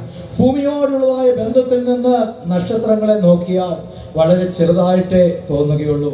ഇന്നും അനേകരുടെ ജീവിതത്തിൽ ഭൂമിയുമായിട്ടുള്ള ഒരു ബന്ധത്തിൽ കിടക്കുന്നത് കൊണ്ട് അവർ ഈ ശുശ്രൂഷകരായിരിക്കുന്ന നക്ഷത്രങ്ങളെ അവർ ചെറുതായിട്ടേ കാണത്തുള്ളെന്ന് കാണുകയാണ്. എന്നാൽ നാം നോക്കുമ്പോൾ കാണുന്നു, വാനനിരീക്ഷകരൊക്കെയും അവരുടെ ടെലിസ്കോപ്പ് വെച്ചുകൊണ്ട് അല്ലെങ്കിൽ ദൂരദർശനിയിലൂടെ അവർ നോക്കുമ്പോൾ ആണ് നക്ഷത്രത്തിന്റെ വലിപ്പം അവർ അറിയുകയും വെളിപ്പെടുത്തുകയും ചെയ്യുന്നത്. പ്രിയമുള്ളവരെ, നമ്മുടെ ജീവിതത്തിൽ ഈ നക്ഷത്രത്തിന്റെ വലിപ്പത്തെ അറിയുവാൻ നമ്മളൊന്ന് ആ നക്ഷത്രത്തോട് നമുക്കൊന്ന് അടുത്തു വരുവാൻ ശ്രമിക്കുന്നവരായി തീരാം. നമ്മുടെ കർത്താവായ യേശു ക്രിസ്തുവിന്റെ പ്രവർത്തനം ആരംഭിക്കുമ്പോൾ വ്യത്യസ്ത നിലയിലുള്ളവരെ തന്നെ പിൻഗമിക്കുന്നതിന് വേണ്ടി വിളിച്ചു കൂട്ടിയതായിട്ട് കാണുകയാണ്. മത്തായി സുവിശേഷം 4-ാമത്തെ അധ്യായത്തിന്റെ 18 മുതൽ 22 വരെയുള്ള വാക്യങ്ങളെ നോക്കുമ്പോൾ പത്രോസ്, അന്ത്രയോസ്, യാക്കോബ്, യോഹന്നാനെ ഇവരെയൊക്കെയും പടകിൽ നിന്നും അവരെ വിളിച്ചു തന്നെ പിൻഗമിപ്പിച്ചു എന്ന് കാണുകയാണ്. മത്തായി സുവിശേഷം 9-ാം അധ്യായത്തിന്റെ 9-ാം വാക്യത്തിലേക്ക് വരുമ്പോൾ അവിടെ കാണുന്നു, ചുങ്കക്കാരനായിരിക്കുന്ന മത്തായിയെയും അവർ കൂട്ടിയെന്ന് കാണുകയാണ്. ആയതുകൊണ്ട് പുതിയ നിയമ ശുശ്രൂഷകർ ലോകസ്ഥാപനത്തിന് മുൻപാകെ ദൈവത്തിന്റെ അനാദി നിർണയത്തിൽ തന്നെ പെട്ടിരിക്കുന്ന കാര്യമാണ്. റോമർക്ക് എഴുതിയ ലേഖനം 1-ാമത്തെ അധ്യായത്തിന്റെ 1-2 വാക്യങ്ങളിലേക്ക് വരുമ്പോൾ വിശുദ്ധ വചനം വെളിപ്പെടുത്തുന്നതായിട്ട് കാണുന്നു, ദൈവം തന്റെ പ്രവാചകന്മാർ മുഖാന്തരം മുൻപ് കൂട്ടി വാഗ്ദത്തം ചെയ്തതായ സുവിശേഷത്തിനായി വേർതിരിച്ച് വിളിക്കപ്പെട്ടവരാണ് അപ്പോസ്തലന്മാർ എന്ന് വായിച്ചാൽ. ദൈവം തന്റെ പുത്രനും നമ്മുടെ കർത്താവുമായ യേശുക്രിസ്തുവിനെ കുറിച്ച് വിശുദ്ധ രേഖകളിൽ തന്റെ പ്രവാചകന്മാർ മുഖാന്തരം മുമ്പുകൂട്ടി വാഗ്ദത്തം ചെയ്ത സുവിശേഷത്തിനായി വേർതിരിച്ച് വിളിക്കപ്പെട്ട അപ്പോസ്തലനും മുൻപ് കൂട്ടി വാഗ്ദത്തം ചെയ്തിട്ട് വിളിച്ച് വേർതിരിക്കപ്പെട്ടവരാണ് ആ നക്ഷത്രങ്ങൾ. അനേകരുടെ ജീവിതത്തിൽ നക്ഷത്രത്തിന്റെ ആ തേജസ്സോ അല്ലെങ്കിൽ അതിന്റെ വലിപ്പമോ പലർക്കും ഗ്രഹിക്കുവാൻ കഴിഞ്ഞിട്ടില്ല. ഓർപ്പിച്ചുകൊള്ളട്ടെ, അതുകൊണ്ട് ഇതൊരു വാഗ്ദത്തമാണെന്ന് തന്നെ വചനം വെളിപ്പെടുത്തുകയാണ്. പുതിയ നിയമ ശുശ്രൂഷകർ അവരെപ്രകാരമുള്ളവരാണ്. അവരുടെ തേജസ് വെളിപ്പെടുവാൻ തക്കവണ്ണം ദൈവം അവരുടെ ജീവിതത്തിൽ ചെയ്തിരിക്കുന്ന പ്രവൃത്തികൾ എന്തൊക്കെയാണെന്ന് അല്പമായി നമുക്കൊന്ന് ചിന്തിച്ചുകൊണ്ട് മുൻപോട്ട് കടന്നു പോകാം. പുതിയ നിയമ ശുശ്രൂഷകർ ദൈവത്താൽ, തൃത്വ ദൈവത്താൽ വിളിക്കപ്പെട്ടവരായിരിക്കണമെന്ന് കാണുകയാണ്. വെറുതെ ഈ ഒരു ശുശ്രൂഷയ്ക്ക് വരുവാൻ പറ്റത്തില്ല. പുതിയ നിയമ സഭയെ നടത്തുവാൻ ദൈവം കണ്ടിരിക്കുന്നതായ ആ നക്ഷത്രങ്ങൾ അവർ തൃത്വ ദൈവത്താൽ വിളിക്കപ്പെട്ടവരായിരിക്കണം. ഗലാത്യർക്ക് എഴുതിയ ലേഖനം 1-ാമത്തെ അധ്യായത്തിന്റെ 1-ാം വാക്യം വെളിപ്പെടുത്തുന്നു, പിതാവായ ദൈവത്താൽ ഞാൻ അപ്പോസ്തലനായ എന്ന് പൗലോസ് അപ്പോസ്തലൻ വെളിപ്പെടുത്തുകയാണ്. അതിന്റെ 15-ാമത്തെ വാക്യത്തിൽ കാണുന്നു, എന്റെ ജനനം മുതൽ എന്നെ വിളിച്ച് വേർതിരിച്ചു എന്ന് കാണുകയാണ്. അതുകൊണ്ട് പിതാവായ ദൈവത്താൽ വിളിക്കപ്പെട്ടവരായിരിക്കണം. മർക്കോസ് എഴുതിയ സുവിശേഷം 3-ാമത്തെ അധ്യായത്തിൽ 14-15 വാക്യങ്ങളെ നാം നോക്കുമ്പോൾ കാണുന്നു, നമ്മുടെ കർത്താവ് കർത്താവായ യേശുക്രിസ്തു 12 വരെ വിളിച്ചു, അവരെ നിയമിച്ചു എന്നെല്ലാം വചനം വെളിപ്പെടുത്തുന്നതായിട്ട് കാണുകയാണ്. അപ്പോസ്തല പ്രവൃത്തികൾ 13-ാം അധ്യായത്തിന്റെ 1 മുതൽ 3 വരെയുള്ള വാക്യത്തിൽ അവിടെ കാണുന്നു, വേലയ്ക്കായിട്ട് വേർതിരിപ്പിനെന്ന് പരിശുദ്ധാത്മാവ് പറഞ്ഞു എന്ന് കാണുകയാണ്. ആയതുകൊണ്ട് തൃത്വ ദൈവത്താൽ വിളിക്കപ്പെട്ടവരാണ് ശുശ്രൂഷകർ എന്ന് കാണുകയാണ്. വിളിക്കുന്നത് ഒരു കാര്യമാണ്, എന്നാൽ വിളി അനുസരിക്കുന്നത് മറ്റൊരു കാര്യം. മർക്കോസിന്റെ സുവിശേഷം 10, 20, 21 വാക്യങ്ങളിൽ കാണുന്നു, ധനവാനായ ഒരു യൗവനക്കാരനെ യേശുവിനെ അനുഗമിപ്പാനായിട്ട് വിളിച്ചുവെങ്കിലും അവൻ്റെ സമ്പത്ത് ഉപേക്ഷിപ്പാൻ മനസ്സില്ലാതെ വിളിയെ നിരസിച്ചു എന്ന് കാണുകയാണ്. അപ്പോസ്തല പ്രവൃത്തികൾ 26:19 കാണുന്നു, പൗലോസ് അപ്പോസ്തലൻ വെളിപ്പെടുത്തുകയാണ്, ഞാൻ സ്വർഗീയ ദർശനത്തിന് അനുസരണക്കേട് കാട്ടിയിട്ടില്ല. സത്യമായ ദൈവത്താൽ വിളിക്കപ്പെട്ടവരുടെ മേൽ ദൈവം നൽകുന്നതായ കൃപ, ശക്തി, ജ്ഞാനം മുതലായവ വിളിക്കപ്പെടാത്തവർക്കുണ്ടായിരിക്കുകയില്ല. തൽഫലമായി ജീവിതത്തിൽ നേടുന്ന പരീക്ഷകളിൽ അങ്ങനെയുള്ളവർക്ക് നിലനിൽപ്പാനും കഴിയുകയില്ല. ആയതുകൊണ്ട് ദൈവത്താൽ വിളിക്കപ്പെട്ടവരായിരിക്കണം ശുശ്രൂഷകർ. 2, പുതിയ നിയമ ശുശ്രൂഷകർ ദൈവത്താൽ ക്രമീകരിക്കപ്പെട്ടവരായിരിക്കണം, വിശുദ്ധീകരിക്കപ്പെട്ടവരായിരിക്കണം. കർത്താവിൻ്റെ ശുശ്രൂഷകരെ നാം നോക്കുമ്പോൾ അവരെ ഡിസൈപ്പിൾ എന്ന വാക്കുകൊണ്ടാണ് അറിയുന്നത്. ഡിസൈപ്പിൾ എന്ന വാക്ക് വന്നത് ഡിസിപ്ലിൻ അല്ലെങ്കിൽ ശിക്ഷണം എന്ന പദത്തിൽ നിന്നാണെന്ന് കാണുകയാണ്. ആയതുകൊണ്ട് ചില പരീക്ഷകളുടെ അനുഭവത്തിലൂടെ കടത്തിവിട്ടുകൊണ്ടാണ് ശുശ്രൂഷകർ ആ ശുശ്രൂഷ ചെയ്യുവാൻ യോഗ്യതയുള്ളവരാക്കി ദൈവം മാറ്റുന്നെന്ന് കാണുകയാണ്. അതുകൊണ്ട് പൗലോസ് അപ്പോസ്തലൻ കൊരിന്ത്യർക്ക് 2-ാം ലേഖനം എഴുതുമ്പോൾ 3-ന്റെ 5-ാം വാക്യത്തിൽ കാണുന്നു, ഞങ്ങളുടെ പ്രാപ്തി ദൈവത്തിൻ്റെ ദാനമാണ്. 6-ാം വാക്യത്തിൽ എഴുതിയിരിക്കുന്നു, ഞങ്ങളെ പുതിയ നിയമസഭയുടെ ശുശ്രൂഷകരാക്കുവാൻ, ആത്മാവിൻ്റെ ശുശ്രൂഷകരാക്കുവാൻ പ്രാപ്തരാക്കിയെന്ന് വചനം വെളിപ്പെടുത്തുന്നതായിട്ട് കാണുകയാണ്. ആയതുകൊണ്ട് പൂർണ്ണമായ മഹത്വമുള്ളതായ ഈ ശുശ്രൂഷ ചെയ്യുവാൻ, ഞങ്ങളുടെ ജീവിതത്തിൽ ആ ശുശ്രൂഷ നിവർത്തിക്കുവാൻ ദൈവം ഞങ്ങളെ തന്നെ ക്രമീകരിക്കുന്നു എന്ന് കാണുകയാണ്. ഞങ്ങളുടെ ജീവിതത്തിൽ ക്ഷമയെക്കുറിച്ചൊന്ന് പ്രസംഗിക്കണമെങ്കിൽ, താഴ്മയെക്കുറിച്ചൊന്ന് പ്രസംഗിക്കണമെങ്കിൽ ഒന്നാമത് ശുശ്രൂഷകരത് പ്രാപിക്കണം. അതിനുവേണ്ടി അവരെ ദൈവം ക്രമീകരിക്കുന്നതായിട്ട് കാണുകയാണ്. അങ്ങനെ ക്രമീകരിക്കപ്പെട്ടവരാണ് പുതിയ നിയമ ശുശ്രൂഷകർ. 3-ാമത് കാണുന്ന പുതിയ നിയമ ശുശ്രൂഷകർ തങ്ങൾക്കുള്ള സകലവും വെറുത്ത് ഉപേക്ഷിക്കുവാൻ പൂർണ്ണ മനസ്സുള്ളവരായിരിക്കണം. ലൂക്കോസ് എഴുതിയ സുവിശേഷം 14-ാമത്തെ അധ്യായത്തിന്റെ 33-ാമത്തെ വാക്യത്തിലേക്ക് വരുമ്പോൾ, തനിക്കുള്ളതെല്ലാം വിട്ടുപിരിയുന്നില്ല എങ്കിൽ ശിഷ്യനെ അയപ്പാനാവില്ല. 26-ാം വാക്യവും വെളിപ്പെടുത്തുന്നു, അപ്പൻ, അമ്മ, സഹോദരൻ, സഹോദരി, ഭാര്യ ഉണ്ടെങ്കിൽ ഭാര്യ, മക്കളുണ്ടെങ്കിൽ മക്കൾ, അവരെല്ലാം പകയ്ക്കണം. അപ്രകാരം പകയ്ക്കാത്തവർക്ക് ശിഷ്യനായിരിക്കാൻ കഴിവില്ല എന്ന് വചനം വെളിപ്പെടുത്തുന്നതായിട്ട് കാണുകയാണ്. 2 കൊരിന്ത്യർ 5:14 കാണുന്നു, പൗലോസ് അപ്പോസ്തലൻ ഞങ്ങൾ ജഡപ്രകാരം ആരെയും അറിയുന്നില്ല. പ്രിയമുള്ളവരെ, ഒരു രക്തബന്ധം മുറിച്ചാൽ മാത്രമേ ആ കർത്താവായ യേശുക്രിസ്തുവിന്റെ രക്തത്താലുള്ളതായ ആ ഒരു സ്വന്തമായ ബന്ധമായിരിക്കുന്ന അനുഭവത്തെ സഭയിൽ പൂർണ്ണതയോടെ വെളിപ്പെടുത്തുവാനായിട്ട് കഴിയുകയുള്ളൂ. രക്തബന്ധത്തിൽ ഒരു മാതാവ്, പിതാവ് ഉണ്ടായിരിക്കെ സഭയിലുള്ളതായ വിശ്വാസികളെ സ്വന്തം പിതാവിനെ പോലെ, മാതാവിനെ പോലെ കണ്ട് അവർക്ക് വേണ്ടി പ്രാർത്ഥിക്കുവാൻ പോലും കഴിയണമെങ്കിൽ ഈ രക്തബന്ധത്തെ മുറിക്കണമെന്ന് കാണുകയാണ്. ലൂക്കോസ് 18:28 വാക്യത്തിൽ കാണുന്നു, പത്രോസ് അപ്പോസ്തലൻ വെളിപ്പെടുന്നു, ഇതാ ഞങ്ങൾ സ്വന്തമായത് വിട്ടു നിന്നെ അനുഗമിച്ചു. 2 കൊരിന്ത്യർ 5-ാം അധ്യായം 7-ാം വാക്യത്തിൽ കാണുന്നു, ആയതുകൊണ്ട് ഞങ്ങൾക്ക് സ്വന്തമായിട്ട് ഒന്നുമില്ല, എല്ലാം ഞങ്ങൾ വിട്ടുകൊണ്ട് കർത്താവിന് വേണ്ടി ഇറങ്ങി തിരിച്ചുവരാകയാൽ പൗലോസ് അപ്പോസ്തലൻ വെളിപ്പെടുന്നു, ഞങ്ങൾ കാഴ്ചയാലല്ല വിശ്വാസത്താൽ അത്രേ ജീവിക്കുന്നതെന്ന് വചനം വെളിപ്പെടുത്തുന്നതായിട്ട് കാണുകയാണ്. ഓർമ്മിച്ചുകൊള്ളട്ടെ, അനേക വിശുദ്ധന്മാരിലൂടെ പഴയ കാലഘട്ടങ്ങളൊക്കെയും അറിഞ്ഞിട്ടുണ്ട്. വളരെ വർഷങ്ങൾക്ക് മുൻപ് കാളവണ്ടിയുടെ കാലഘട്ടത്തിൽ, അല്ലെങ്കിൽ ചുമടുതാങ്ങിയൊക്കെ ഉള്ളൊരു കാലഘട്ടത്തിൽ ഇന്നുള്ളതുപോലെ ആധുനിക സൗകര്യങ്ങളൊന്നും തന്നെ ഇല്ല. അങ്ങനെ ഇരിക്കുമ്പോൾ നമ്മുടെ കോട്ടയം സെൻട്രൽ പൈത്തോമിൽ ഇപ്പോഴല്ല, മുൻപുണ്ടായിരുന്നതായ ഒരു ഓടിട്ട വാടക കെട്ടിടത്തിൽ താമസിക്കുമ്പോൾ ചില നാളുകളൊക്കെ പട്ടിണിയുടെ അനുഭവത്തിലൂടെ കടന്നു പോകുവാനിടയായി. ആ നാളില് കോട്ടയം പട്ടണത്തിൽ നിന്നും ചങ്ങനാശ്ശേരിയിൽ ഒരു കല്യാണത്തിന് വേണ്ടി ഭക്ഷണം എടുത്തുകൊണ്ട് ഒരു കാളവണ്ടിക്കാരൻ കടന്നു വരികയാണ്. എന്നാൽ വഴിയിൽ വെച്ച് കാള മടിച്ചൊന്ന് നിലത്തിരുന്നു. താൻ പല പണി നോക്കിയിട്ടും അതിനെ എഴുന്നേൽപ്പിക്കുവാൻ കഴിഞ്ഞില്ല. സമയത്ത് അവിടെ ചങ്ങനാശ്ശേരിയിലെത്തി ഭക്ഷണമൊക്കെ കൊടുക്കേണ്ടതാണ്, എന്നാൽ കാളെ എഴുന്നേൽപ്പിക്കാൻ കഴിയുന്നില്ല. വഴിപോക്കൻ ഒരാൾ പറഞ്ഞതനുസരിച്ച് നമ്മുടെ പെയ്ത്തോമിലേക്ക് കടന്നു വന്നപ്പോൾ അദ്ദേഹം കാണുകയാണ്, ചില നാളുകളായി പട്ടിണിയിൽ കിടക്കുന്ന ആ സുവിശേഷ വേലക്കാർ അവർ ക്ഷീണത്തോടെ ഇരിക്കുന്നത് കാണുകയാണ്. പാസ്റ്ററോട് കാര്യങ്ങളൊക്കെയും പറഞ്ഞു. പാസ്റ്റർ വന്ന് പ്രാർത്ഥിച്ചു. അല്പം കഴിഞ്ഞപ്പോൾ കാള ചാടി എഴുന്നേറ്റു, സന്തോഷത്തോടെ കാളവണ്ടിക്കാരൻ പോയി. എന്നാൽ ചങ്ങനാശ്ശേരിയിൽ ചെന്നപ്പോൾ അറിഞ്ഞതാണ്, ഏതോ ഒരു കാരണത്താൽ കല്യാണം മുടങ്ങിപ്പോയി. അദ്ദേഹം തലയിൽ കൈവച്ചിരിപ്പായി, ഇത്രയും ഭക്ഷണമുണ്ട്, ഞാൻ ഇനി എന്ത് ചെയ്യും? എന്നാൽ പെട്ടെന്ന് തൻ്റെ ഉള്ളിലൊരു ചിന്ത വരുവാനിടയായി തീർന്നു. പട്ടിണിയായി കിടന്ന ഒരു കൂട്ടർ എവിടെയുണ്ട്. താൻ ചാടി ആ വാളവണ്ടിയിലോട്ട് കയറി ഒറ്റ വിടലോട്ട് നേരെ ബേത്തോമിൻ്റെ മുമ്പിൽ കൊണ്ടുവന്ന് ബ്രേക്കിട്ട് നിർത്തി. ചാടി ഇറങ്ങി പാത്രങ്ങളെല്ലാം ഓരോരുത്തരുടെ മുമ്പിൽ വെച്ചപ്പോൾ പാർശ്വ ചോദിച്ച്, നിർത്ത്, എന്താണ് കാര്യം? താൻ വിവരങ്ങളെല്ലാം പറഞ്ഞു. അപ്പോൾ പറഞ്ഞു, ശരി, ആയിക്കോട്ടെ എന്ന് പറഞ്ഞു. തൻ്റെ ജീവിതത്തിൽ തൻ്റെ കരുക്കുണ്ടായിരുന്ന ഭക്ഷണമെല്ലാം കൊടുത്ത് മീതിയുള്ള ഭക്ഷണം അവിടെ ഏൽപ്പിച്ച് താൻ സന്തോഷത്തോടെ മടങ്ങിപ്പോയി. പ്രിയമുള്ളവരെ, നമ്മളുടെ ഈ ജീവിതത്തിൽ ഒരു കാഴ്ചയാലല്ല, വിശ്വാസത്താൽ ഒരു ജീവിതം നയിക്കുന്നു എന്നുള്ളതിന് അനേക സാക്ഷ്യങ്ങൾ ഉണ്ട് പ്രിയമുള്ളവരെ. അതുകൊണ്ട് ദൈവത്തിൻ്റെ തിരുവചനം വെളിപ്പെടുത്തുന്നതായിട്ട് കാണുന്നു. തങ്ങൾക്കുള്ളവരെല്ലാം വിട്ടതാണ് ശുശ്രൂഷകർ. പുതിയ നിയമ ശുശ്രൂഷകർ കൃപയും അഭിഷേകം പ്രാപിച്ചവരായിരിക്കണമെന്ന് കാണുകയാണ്. അതുപോലെ പുതിയ നിയമ ശുശ്രൂഷകർക്ക് ഒരു പ്രത്യേകമായിരിക്കുന്ന ശുശ്രൂഷകളും ഉണ്ടെന്ന് കാണുകയാണ്. അപ്പോസ്തല പ്രവൃത്തികൾ 13-ാം അധ്യായത്തിന്റെ 2-ാം വാക്യത്തിലേക്ക് വരുമ്പോൾ, വിളിച്ചിരിക്കുന്നവന്റെ ശുശ്രൂഷ ചെയ്യുവാൻ ശിഷ്യരെ വേർതിരിച്ചു എന്ന് വചനം വെളിപ്പെടുത്തുകയാണ്. എന്താണ് വിളിച്ചിരിക്കുന്ന ശുശ്രൂഷ? എഫെസ്യർക്ക് എഴുതിയ ലേഖനം 4-ാമത്തെ അധ്യായത്തിന്റെ 11-ാമത്തെ വാക്യത്തിൽ 5 വിധ ശുശ്രൂഷകളെ കുറിച്ച് കാണുകയാണ്. അപ്പോസ്തലന്മാർ, അതുപോലെ പ്രവാചകന്മാർ, സുവിശേഷകന്മാർ, ഇടയന്മാർ, ഉപദേഷ്ടാക്കന്മാർ എന്ന് കാണുകയാണ്. എന്താണ് അപ്പോസ്തലന്മാരുടെ ശുശ്രൂഷ? അവരുടെ ജീവിതത്തിൽ സുവിശേഷം പ്രസംഗിക്കണം, ആഴമേറിയ സത്യങ്ങളൊക്കെയും വെളിപ്പാടോടുകൂടി അറിയിച്ചിട്ട് സഭയെ സ്ഥാപിക്കണം, സഭയെ സ്ഥിരപ്പെടുത്തണം എന്ന് കാണുകയാണ്. ആരാണ് പ്രവാചകന്മാർ? കർത്താവിന്റെ വരവിനെ കുറിച്ച്, മേലാൽ സംഭവിക്കാനുള്ള കാര്യത്തെക്കുറിച്ച് സഭയോട് അറിയിക്കണം. ആരാണ് സുവിശേഷകന്മാർ? രക്ഷയുടെ സുവിശേഷത്തെ അറിയിക്കുകയും ദൈവിക രോഗശാന്തിയെക്കുറിച്ചുള്ള ഉപദേശത്തെ നൽകുന്നവരുമാണെന്ന് കാണുകയാണ്. ഇടയന്മാരാണ് ദൈവസഭയെ ഭരിക്കുന്നവർ. ആത്മീക ജീവിതത്തിൽ സഭ വളരുന്നതിന് വചനത്താലും വെളിപ്പാടിനാലും ആട്ടിൻകൂട്ടത്തെ നയിക്കുന്നവരാണ് ഇടയന്മാരെന്ന് കാണുകയാണ്. ഉപദേഷ്ടാക്കന്മാരെന്ന് കാണുന്നു.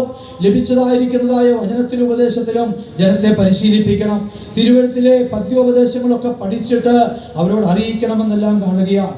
ഓർപ്പിച്ചുകൊള്ളട്ടെ, അത്ഭുതങ്ങളോടുകൂടെ, അടയാളങ്ങളോടുകൂടെ ഒരു സത്യസഭ വെളിപ്പെടുവാൻ, ഒരു പുതിയ നിയമസഭ വെളിപ്പെടുവാൻ, തിരുസഭ വെളിപ്പെടുവാൻ സർവശക്തനായിരിക്കുന്ന കർത്താവ് പുതിയ നിയമ ശുശ്രൂഷകരെ ആക്കിയെന്ന് കാണുകയാണ്. അതുകൊണ്ട് പ്രിയമുള്ളവരെ, 90-ാം സങ്കീർത്തനത്തിലേക്ക് കടന്നു വരുമ്പോൾ 16-ാം വാക്യത്തിൽ ഇപ്രകാരം എഴുതിക്കുന്നു, നിന്റെ ദാസന്മാർക്ക് നിന്റെ പ്രവൃത്തിയും അവരുടെ മക്കൾക്ക് നിന്റെ മഹത്വവും വെളിപ്പെടുമാറാകട്ടെ. നമ്മുടെ ഈ ജീവിതത്തിൽ ഈ പുതിയ നിയമ ശുശ്രൂഷ, ഈ പുതിയ നിയമസഭയിലേക്ക് ദൈവം നമ്മളെയും ആക്കിയിരിക്കാൻ ഈ സങ്കീർത്തനക്കാരോടൊപ്പം നമ്മളും പ്രാർത്ഥിക്കുന്നവരായി തീരണം. നിന്റെ ശുശ്രൂഷകരായ ദാസന്മാർക്ക് നിന്റെ പ്രവൃത്തിയെ വെളിപ്പെടുത്തണം. അവരുടെ മക്കളായ ഞങ്ങൾക്ക് നിന്റെ മഹത്വത്തെയും പകരണമെന്നുള്ളതായ കാര്യത്തെ അവിടെ കാണുകയാണ്. ഓർപ്പിച്ചുകൊള്ളട്ടെ, വിദ്വാൻമാരൊക്കെയും അവർ ആ നക്ഷത്രത്തെ വിട്ട് മാറിപ്പോയെന്ന് കാണുകയാണ്. വിശുദ്ധ വചനത്തിൽ പല നക്ഷത്രങ്ങളെ കാണുവാൻ കഴിയുന്നുണ്ട്. വക്രഗതിയുള്ള നക്ഷത്രങ്ങൾ, അതിനെ പിൻഗമിച്ചാൽ നമ്മുടെ ഗതി മാറിപ്പോകും. കാഞ്ഞിരം എന്ന നക്ഷത്രം, അത് കയ്പാണ്, നമ്മുടെ ജീവിതം കയ്പായി തീരും. ഏപ്പാൻ ദേവന്റെ ഒരു മനുഷ്യരൂപമുള്ള നക്ഷത്രത്തെ കാണുകയാണ്. അത് മനുഷ്യഹിത പ്രകാരമുള്ള അനുഭവത്തിലേക്ക് നമ്മൾ പോകും. അതുപോലെ തന്നെ വചനം വെളിപ്പെടുത്തുന്ന നക്ഷത്രത്തിൽ 3-ൽ 1 വീണുപോയെന്ന് കാണുക. അതുകൊണ്ട് വീണതിനെ നമ്മൾ പിൻഗമിക്കുവാനായിട്ട് പോകരുത്. ഉൽപ്പത്തി പുസ്തകം 1-ാം അധ്യായം 16-ാം വാക്യത്തിൽ കാണുന്നു, പകലും രാത്രിയും വാഴുവാൻ നക്ഷത്രങ്ങളെ ദൈവം ഉണ്ടാക്കി. അതുകൊണ്ട് അതിന് റെസ്റ്റ് ഇല്ല, അതിന് റിട്ടയർമെന്റ് ഇല്ല. പകലും രാത്രിയും വാഴുവാൻ, അതായത് 24 മണിക്കൂറും സേവനം ചെയ്യുന്നതിന് വേണ്ടിയിട്ടും ദൈവം നക്ഷത്രങ്ങളെ ഉണ്ടാക്കിയെന്ന് കാണുകയാണ്. അതുകൊണ്ട് ദാനിയേൽ പ്രവചനം 12-ാം അധ്യായത്തിന്റെ 3-ാം വാക്യത്തിൽ കാണുന്നു, ഇപ്രകാരമുള്ള നക്ഷത്രം, എന്നേക്കും പ്രകാശിക്കുന്ന നക്ഷത്രങ്ങൾ പലരെയും നീതിയിലേക്ക് തിരിക്കുന്നുവെന്ന് ദൈവത്തിന്റെ തിരുവചനം വെളിപ്പെടുത്തുന്നതായിട്ട് കാണുകയാണ്. അതുകൊണ്ട് നമ്മുടെ ജീവിതത്തിൽ നക്ഷത്രത്തെ നമ്മൾ പിൻഗമിക്കണം. സന്തോഷത്തോടെ നക്ഷത്രത്തെ പിൻഗമിച്ചതായ ആ വിദ്വാൻമാർ അവിടെ കർത്താവായിരിക്കുന്ന ഭവനത്തിലേക്ക് എത്തിച്ചേരുവാനിടയായി തീർന്നുവെന്ന് കാണുകയാണ്. അവിടെ എത്തിയപ്പോൾ, അവർ കർത്താവിൻ്റെ അടുക്കലെത്തിയപ്പോൾ അവർ നിക്ഷേപ പാത്രങ്ങളെയൊക്കെയും തുറന്നുവെന്ന് കാണുകയാണ്. അവരുടെ ജീവിതത്തിൽ ആ നിക്ഷേപവുമായിട്ട് കർത്താവിൻ്റെ അടുക്കിലേക്ക് കടന്നുപോയെന്ന് കാണുകയാണ്. പ്രിയമുള്ളവരെ, നമ്മുടെ ഈ ജീവിതത്തിൽ നിക്ഷേപങ്ങളുമായിട്ട് വേണം നമ്മുടെ കർത്താവിൻ്റെ അടുക്കിലേക്ക് കടന്നു പോകുവാൻ. വെറും കൈയായി നമ്മൾ കടന്നു പോകുവാൻ ദൈവം താല്പര്യപ്പെടുന്നില്ല. ആയതുകൊണ്ട് ദൈവത്തിന് പ്രസാദമുള്ളവരായി തീരുവാൻ ചില കാര്യങ്ങൾ ആവശ്യമാണെന്ന് പൗലോസ് അപ്പോസ്തലനും വെളിപ്പെടുത്തുകയാണ്. 2 തിമോഥെയോസ് 4-ാമത്തെ അധ്യായത്തിന്റെ 7-ാം വാക്യത്തിലേക്ക് വരുമ്പോൾ അവിടെ കർത്താവ് പൗലോസ് അപ്പോസ്തലൻ വെളിപ്പെടുത്തുന്നു, ഞാൻ നല്ലപോൽ പൊരുതു, ഓട്ടം തികച്ചു, വിശ്വാസത്തെ കാത്തുവെന്ന് ദൈവ തിരുവചനം വെളിപ്പെടുത്തുന്നതായിട്ട് കാണുകയാണ്. ആയതുകൊണ്ട് ഒരു 3 കാര്യത്തെ അവിടെ വെളിപ്പെടുത്തുകയാണ്. ഞാൻ നല്ലപോലെ പൊരുതു, അത് തൻ്റെ ഒരു നിക്ഷേപമാണെന്ന് കാണുകയാണ്. അവിടെ കാണുന്നത് ഓട്ടം തികച്ചു, അതൊരു നിക്ഷേപമാണെന്ന് കാണുകയാണ്. അതിന് വിശ്വാസത്തെ കാത്തു, അതൊരു നിക്ഷേപമാണെന്ന് കാണുകയാണ്. നമ്മുടെ ജീവിതത്തിൽ ഈ അനുഭവങ്ങളിലൂടെ നിക്ഷേപപാത്രങ്ങളുമായി വേണം നമ്മൾ കടന്നു പോകുവാനെന്ന് കാണുകയാണ്. അവർ നിക്ഷേപപാത്രങ്ങളെ തുറന്നു. ആദ്യത്തെ നിക്ഷേപം പൊന്ന് അവിടെ കാൽക്കൽ വയ്ക്കുവാനിടയായി. ഓർപ്പിച്ചുകൊള്ളട്ടെ, പൊന്ന് വിശ്വാസത്തെ സൂക്ഷിച്ചതായ ജീവിതമാണ്. നമ്മൾ എവിടെയൊക്കെ പോയാലും നമ്മുടെ ജീവിതത്തിൽ കാണുന്നു, നമ്മളെ നക്ഷത്രത്തെ നോക്കി നമ്മൾ യാത്ര ചെയ്തപ്പോൾ മലയുടെ അനുഭവം ഉണ്ടായിരുന്നു, വീട് പോകാവുന്ന അവസ്ഥകൾ ഉണ്ടായിരുന്നു. കാടിൻ്റെ അനുഭവത്തിലൂടെ കടന്നുപോയി ഭയപ്പെടുത്തുന്ന അനുഭവങ്ങൾ ഉണ്ടായിത്തീർന്നു. അതുപോലെ മരുഭൂമിയുടെ അനുഭവത്തിൽ നമ്മൾ കടന്നുപോയി, നമ്മളെ സഹായിപ്പാൻ ആരുമില്ലാത്ത അവസ്ഥയിലൂടെ നമ്മൾ കടന്നുപോയി. പ്രിയമുള്ളവരെ, നമ്മൾ ഈ അവസ്ഥയിലൂടെയൊക്കെയും കടന്നു വരുമ്പോൾ നമ്മുടെ വിശ്വാസത്തെ കാത്തു എന്നതായ നിക്ഷേപം നമ്മുടെ കർത്താവിൻ്റെ പാദപീഠത്തിൽ നമ്മൾ വയ്ക്കുന്നവരായി തീരണം. വിശുദ്ധ വചനം വെളിപ്പെടുത്തുന്നതായിട്ട് കാണുകയാണ്. നമ്മുടെ ഈ ജീവിതത്തിൽ നമ്മുടെ ജീവിതയാത്ര ഒക്കെയും സ്വർഗരാജ്യത്തിൽ ഒരു പുതിയ പാട്ടാണ്. ആരും അറിയാത്തൊരു സംഗീതം അവിടെ മുഴങ്ങുമെന്ന് കാണുകയാണ്. ആയതുകൊണ്ട് നമ്മുടെ വിശ്വാസത്തെ കാത്തതായ നിക്ഷേപത്തെ നാം വയ്ക്കുമ്പോൾ സ്വർഗത്തിൽ ദൂതന്മാർ പാടുവാനിടയായി തീരും. വിശ്വാസത്തെ കാത്തു എന്ന പാട്ടവിടെ മുഴങ്ങുകയാണ്. ഓർപ്പിച്ചുകൊള്ളട്ടെ, വീണ്ടും അടുത്തൊരു നിക്ഷേപത്തെ വെക്കുന്നു, അത് കുന്തിരിക്കമാണെന്ന് കാണുകയാണ്. ഓർപ്പിച്ചുകൊള്ളട്ടെ, അതൊരു പ്രാർത്ഥനാ ജീവിതം വെളിപ്പെടുത്തുകയാണ്. ഭവനത്തിൽ വെച്ച്, കൊർന്നലിയോസിന്റെ ഭവനത്തിൽ വെച്ച് ദൂതൻ പറയുകയാണ്, നിന്റെ പ്രാർത്ഥന ദൈവസന്നിധിയിൽ എത്തിയിരിക്കുന്നുവെന്ന് കാണുകയാണ്. ആയതുകൊണ്ട് അതിനൊരു തീ ആ കുന്തിരിക്കത്തിലിടുമ്പോൾ സുഗന്ധധൂപമായി, അതൊരു നല്ല വാസനയായി അത് സ്വർഗരാജ്യത്തിൽ പ്രാർത്ഥന എത്തുകയാണ്. ജയോത്സവമായി നടത്തപ്പെടുന്നതായ അനുഭവമാണ് സുഗന്ധമെന്ന് കാണുകയാണ്. പ്രാർത്ഥനയിൽ നമ്മൾ പോരാടി ജയമെടുത്തതായ അനുഭവമാണ്. അതൊരു വിലയേറിയ നിക്ഷേപമെന്ന് വചനം വെളിപ്പെടുത്തുന്നതായിട്ട് കാണുകയാണ്. കാടും മലയും മരുഭൂമിയുടെ അനുഭവത്തിലൂടെ ഒക്കെ നമ്മൾ ഈ വർഷവും കടന്നു വന്നവരാണ്. പല ദുഃഖങ്ങളും കഷ്ടങ്ങളും പ്രയാസങ്ങളും രോഗങ്ങളൊക്കെയും ഉണ്ടായപ്പോൾ നമ്മൾ പ്രാർത്ഥനയിൽ പോരാടി ജയിച്ചു എന്നതായ നിക്ഷേപം നമ്മുടെ കർത്താവിൻ്റെ സന്നിധിയിൽ വെക്കണമെന്ന് വചനം വെളിപ്പെടുത്തുകയാണ്. അവിടെ ഒരു പുതിയ പാട്ട് പാടുവാനിടയായി തീർന്നു. നല്ലപോലെ പൊരുതി അവിടെ ഒരു വലിയ ആഘോഷം അവിടെ ഉളവാകുന്നു എന്ന് കാണുകയാണ്. വീണ്ടും കാണുന്നു, 3ാമത്തെ നിക്ഷേപം അവിടെ വയ്ക്കുകയാണ്. അത് മൂരാണെന്ന് കാണുകയാണ്. ഒരു കയ്പിൻ്റെ അനുഭവത്തെ അത് വെളിപ്പെടുത്തുന്നതായിട്ട് കാണുകയാണ്. പലപ്പോഴും നമ്മുടെ ഈ ജീവിതത്തിൽ കയ്പോടെ അല്ലെങ്കിൽ ഹൃദയം നുറുക്കപ്പെട്ടതായ അനുഭവങ്ങളുണ്ട്. പല കഷ്ടതകളും രോഗങ്ങളൊക്കെയും നമ്മുടെ ജീവിതത്തിൽ പലപ്പോഴും നമ്മുടെ ഹൃദയത്തിൽ വലിയ പ്രയാസങ്ങൾ സൃഷ്ടിച്ചതായ അനുഭവമുണ്ടെന്ന് കാണുകയാണ്. അതുകൊണ്ട് നമ്മുടെ ഈ ജീവിതത്തിൽ മരുഭൂമിയിലൂടെ കാടിൻ്റെ ഒക്കെയും അനുഭവത്തിലൂടെ നമ്മൾ കടന്നു വന്നപ്പോഴും നമ്മുടെ ഈ ജീവിതത്തിൽ ആ കയ്പിൻ്റെ അനുഭവത്തിൽ കഷ്ടതയുള്ളതായ ജീവിതത്തിൽ നമ്മളത് സഹിച്ചുകൊണ്ട് കടന്നു വന്നു എന്നുള്ളത് നമ്മുടെ ഒരു വലിയ നിക്ഷേപമാണ്.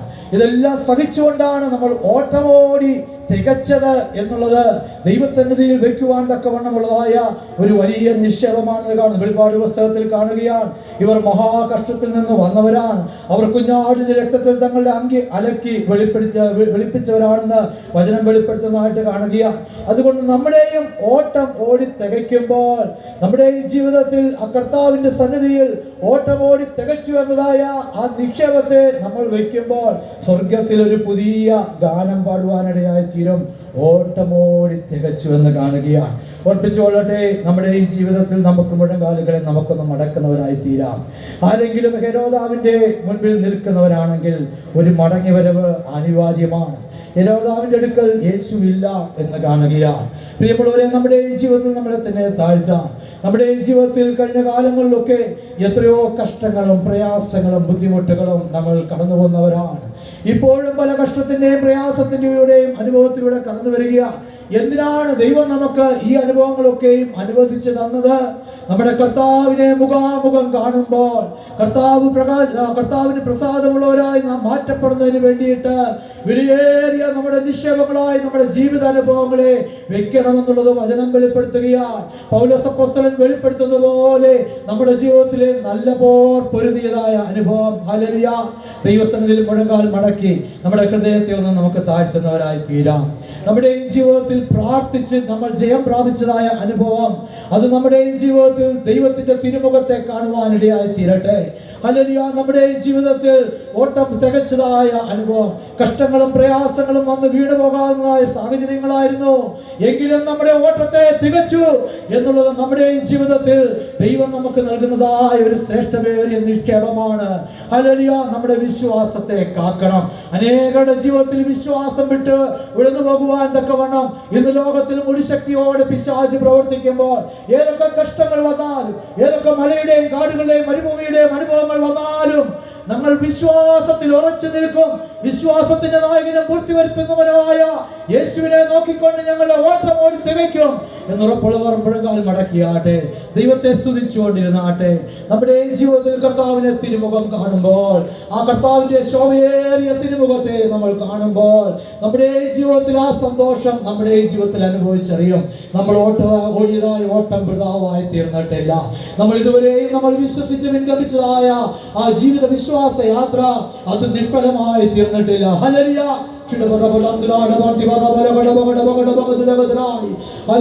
ഇനി നമ്മൾ മടങ്ങി പോകേണ്ടതും അത് ഹെരോദാവിന്റെ അടുക്കലേക്കല്ല, മറ്റൊരു വഴിയായി നമ്മൾ കടന്നു പോകണം. ഒരു വിശുദ്ധ വഴി നയിക്കുവാൻ നമുക്ക് സമർപ്പിക്കുന്നവരായി തീരാം. ദൈവത്തിന്റെ കൃപ നമ്മളിൽ വ്യാപരിക്കുവാൻ തക്കോണം ഇടയായി തീരട്ടെ.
Thank you.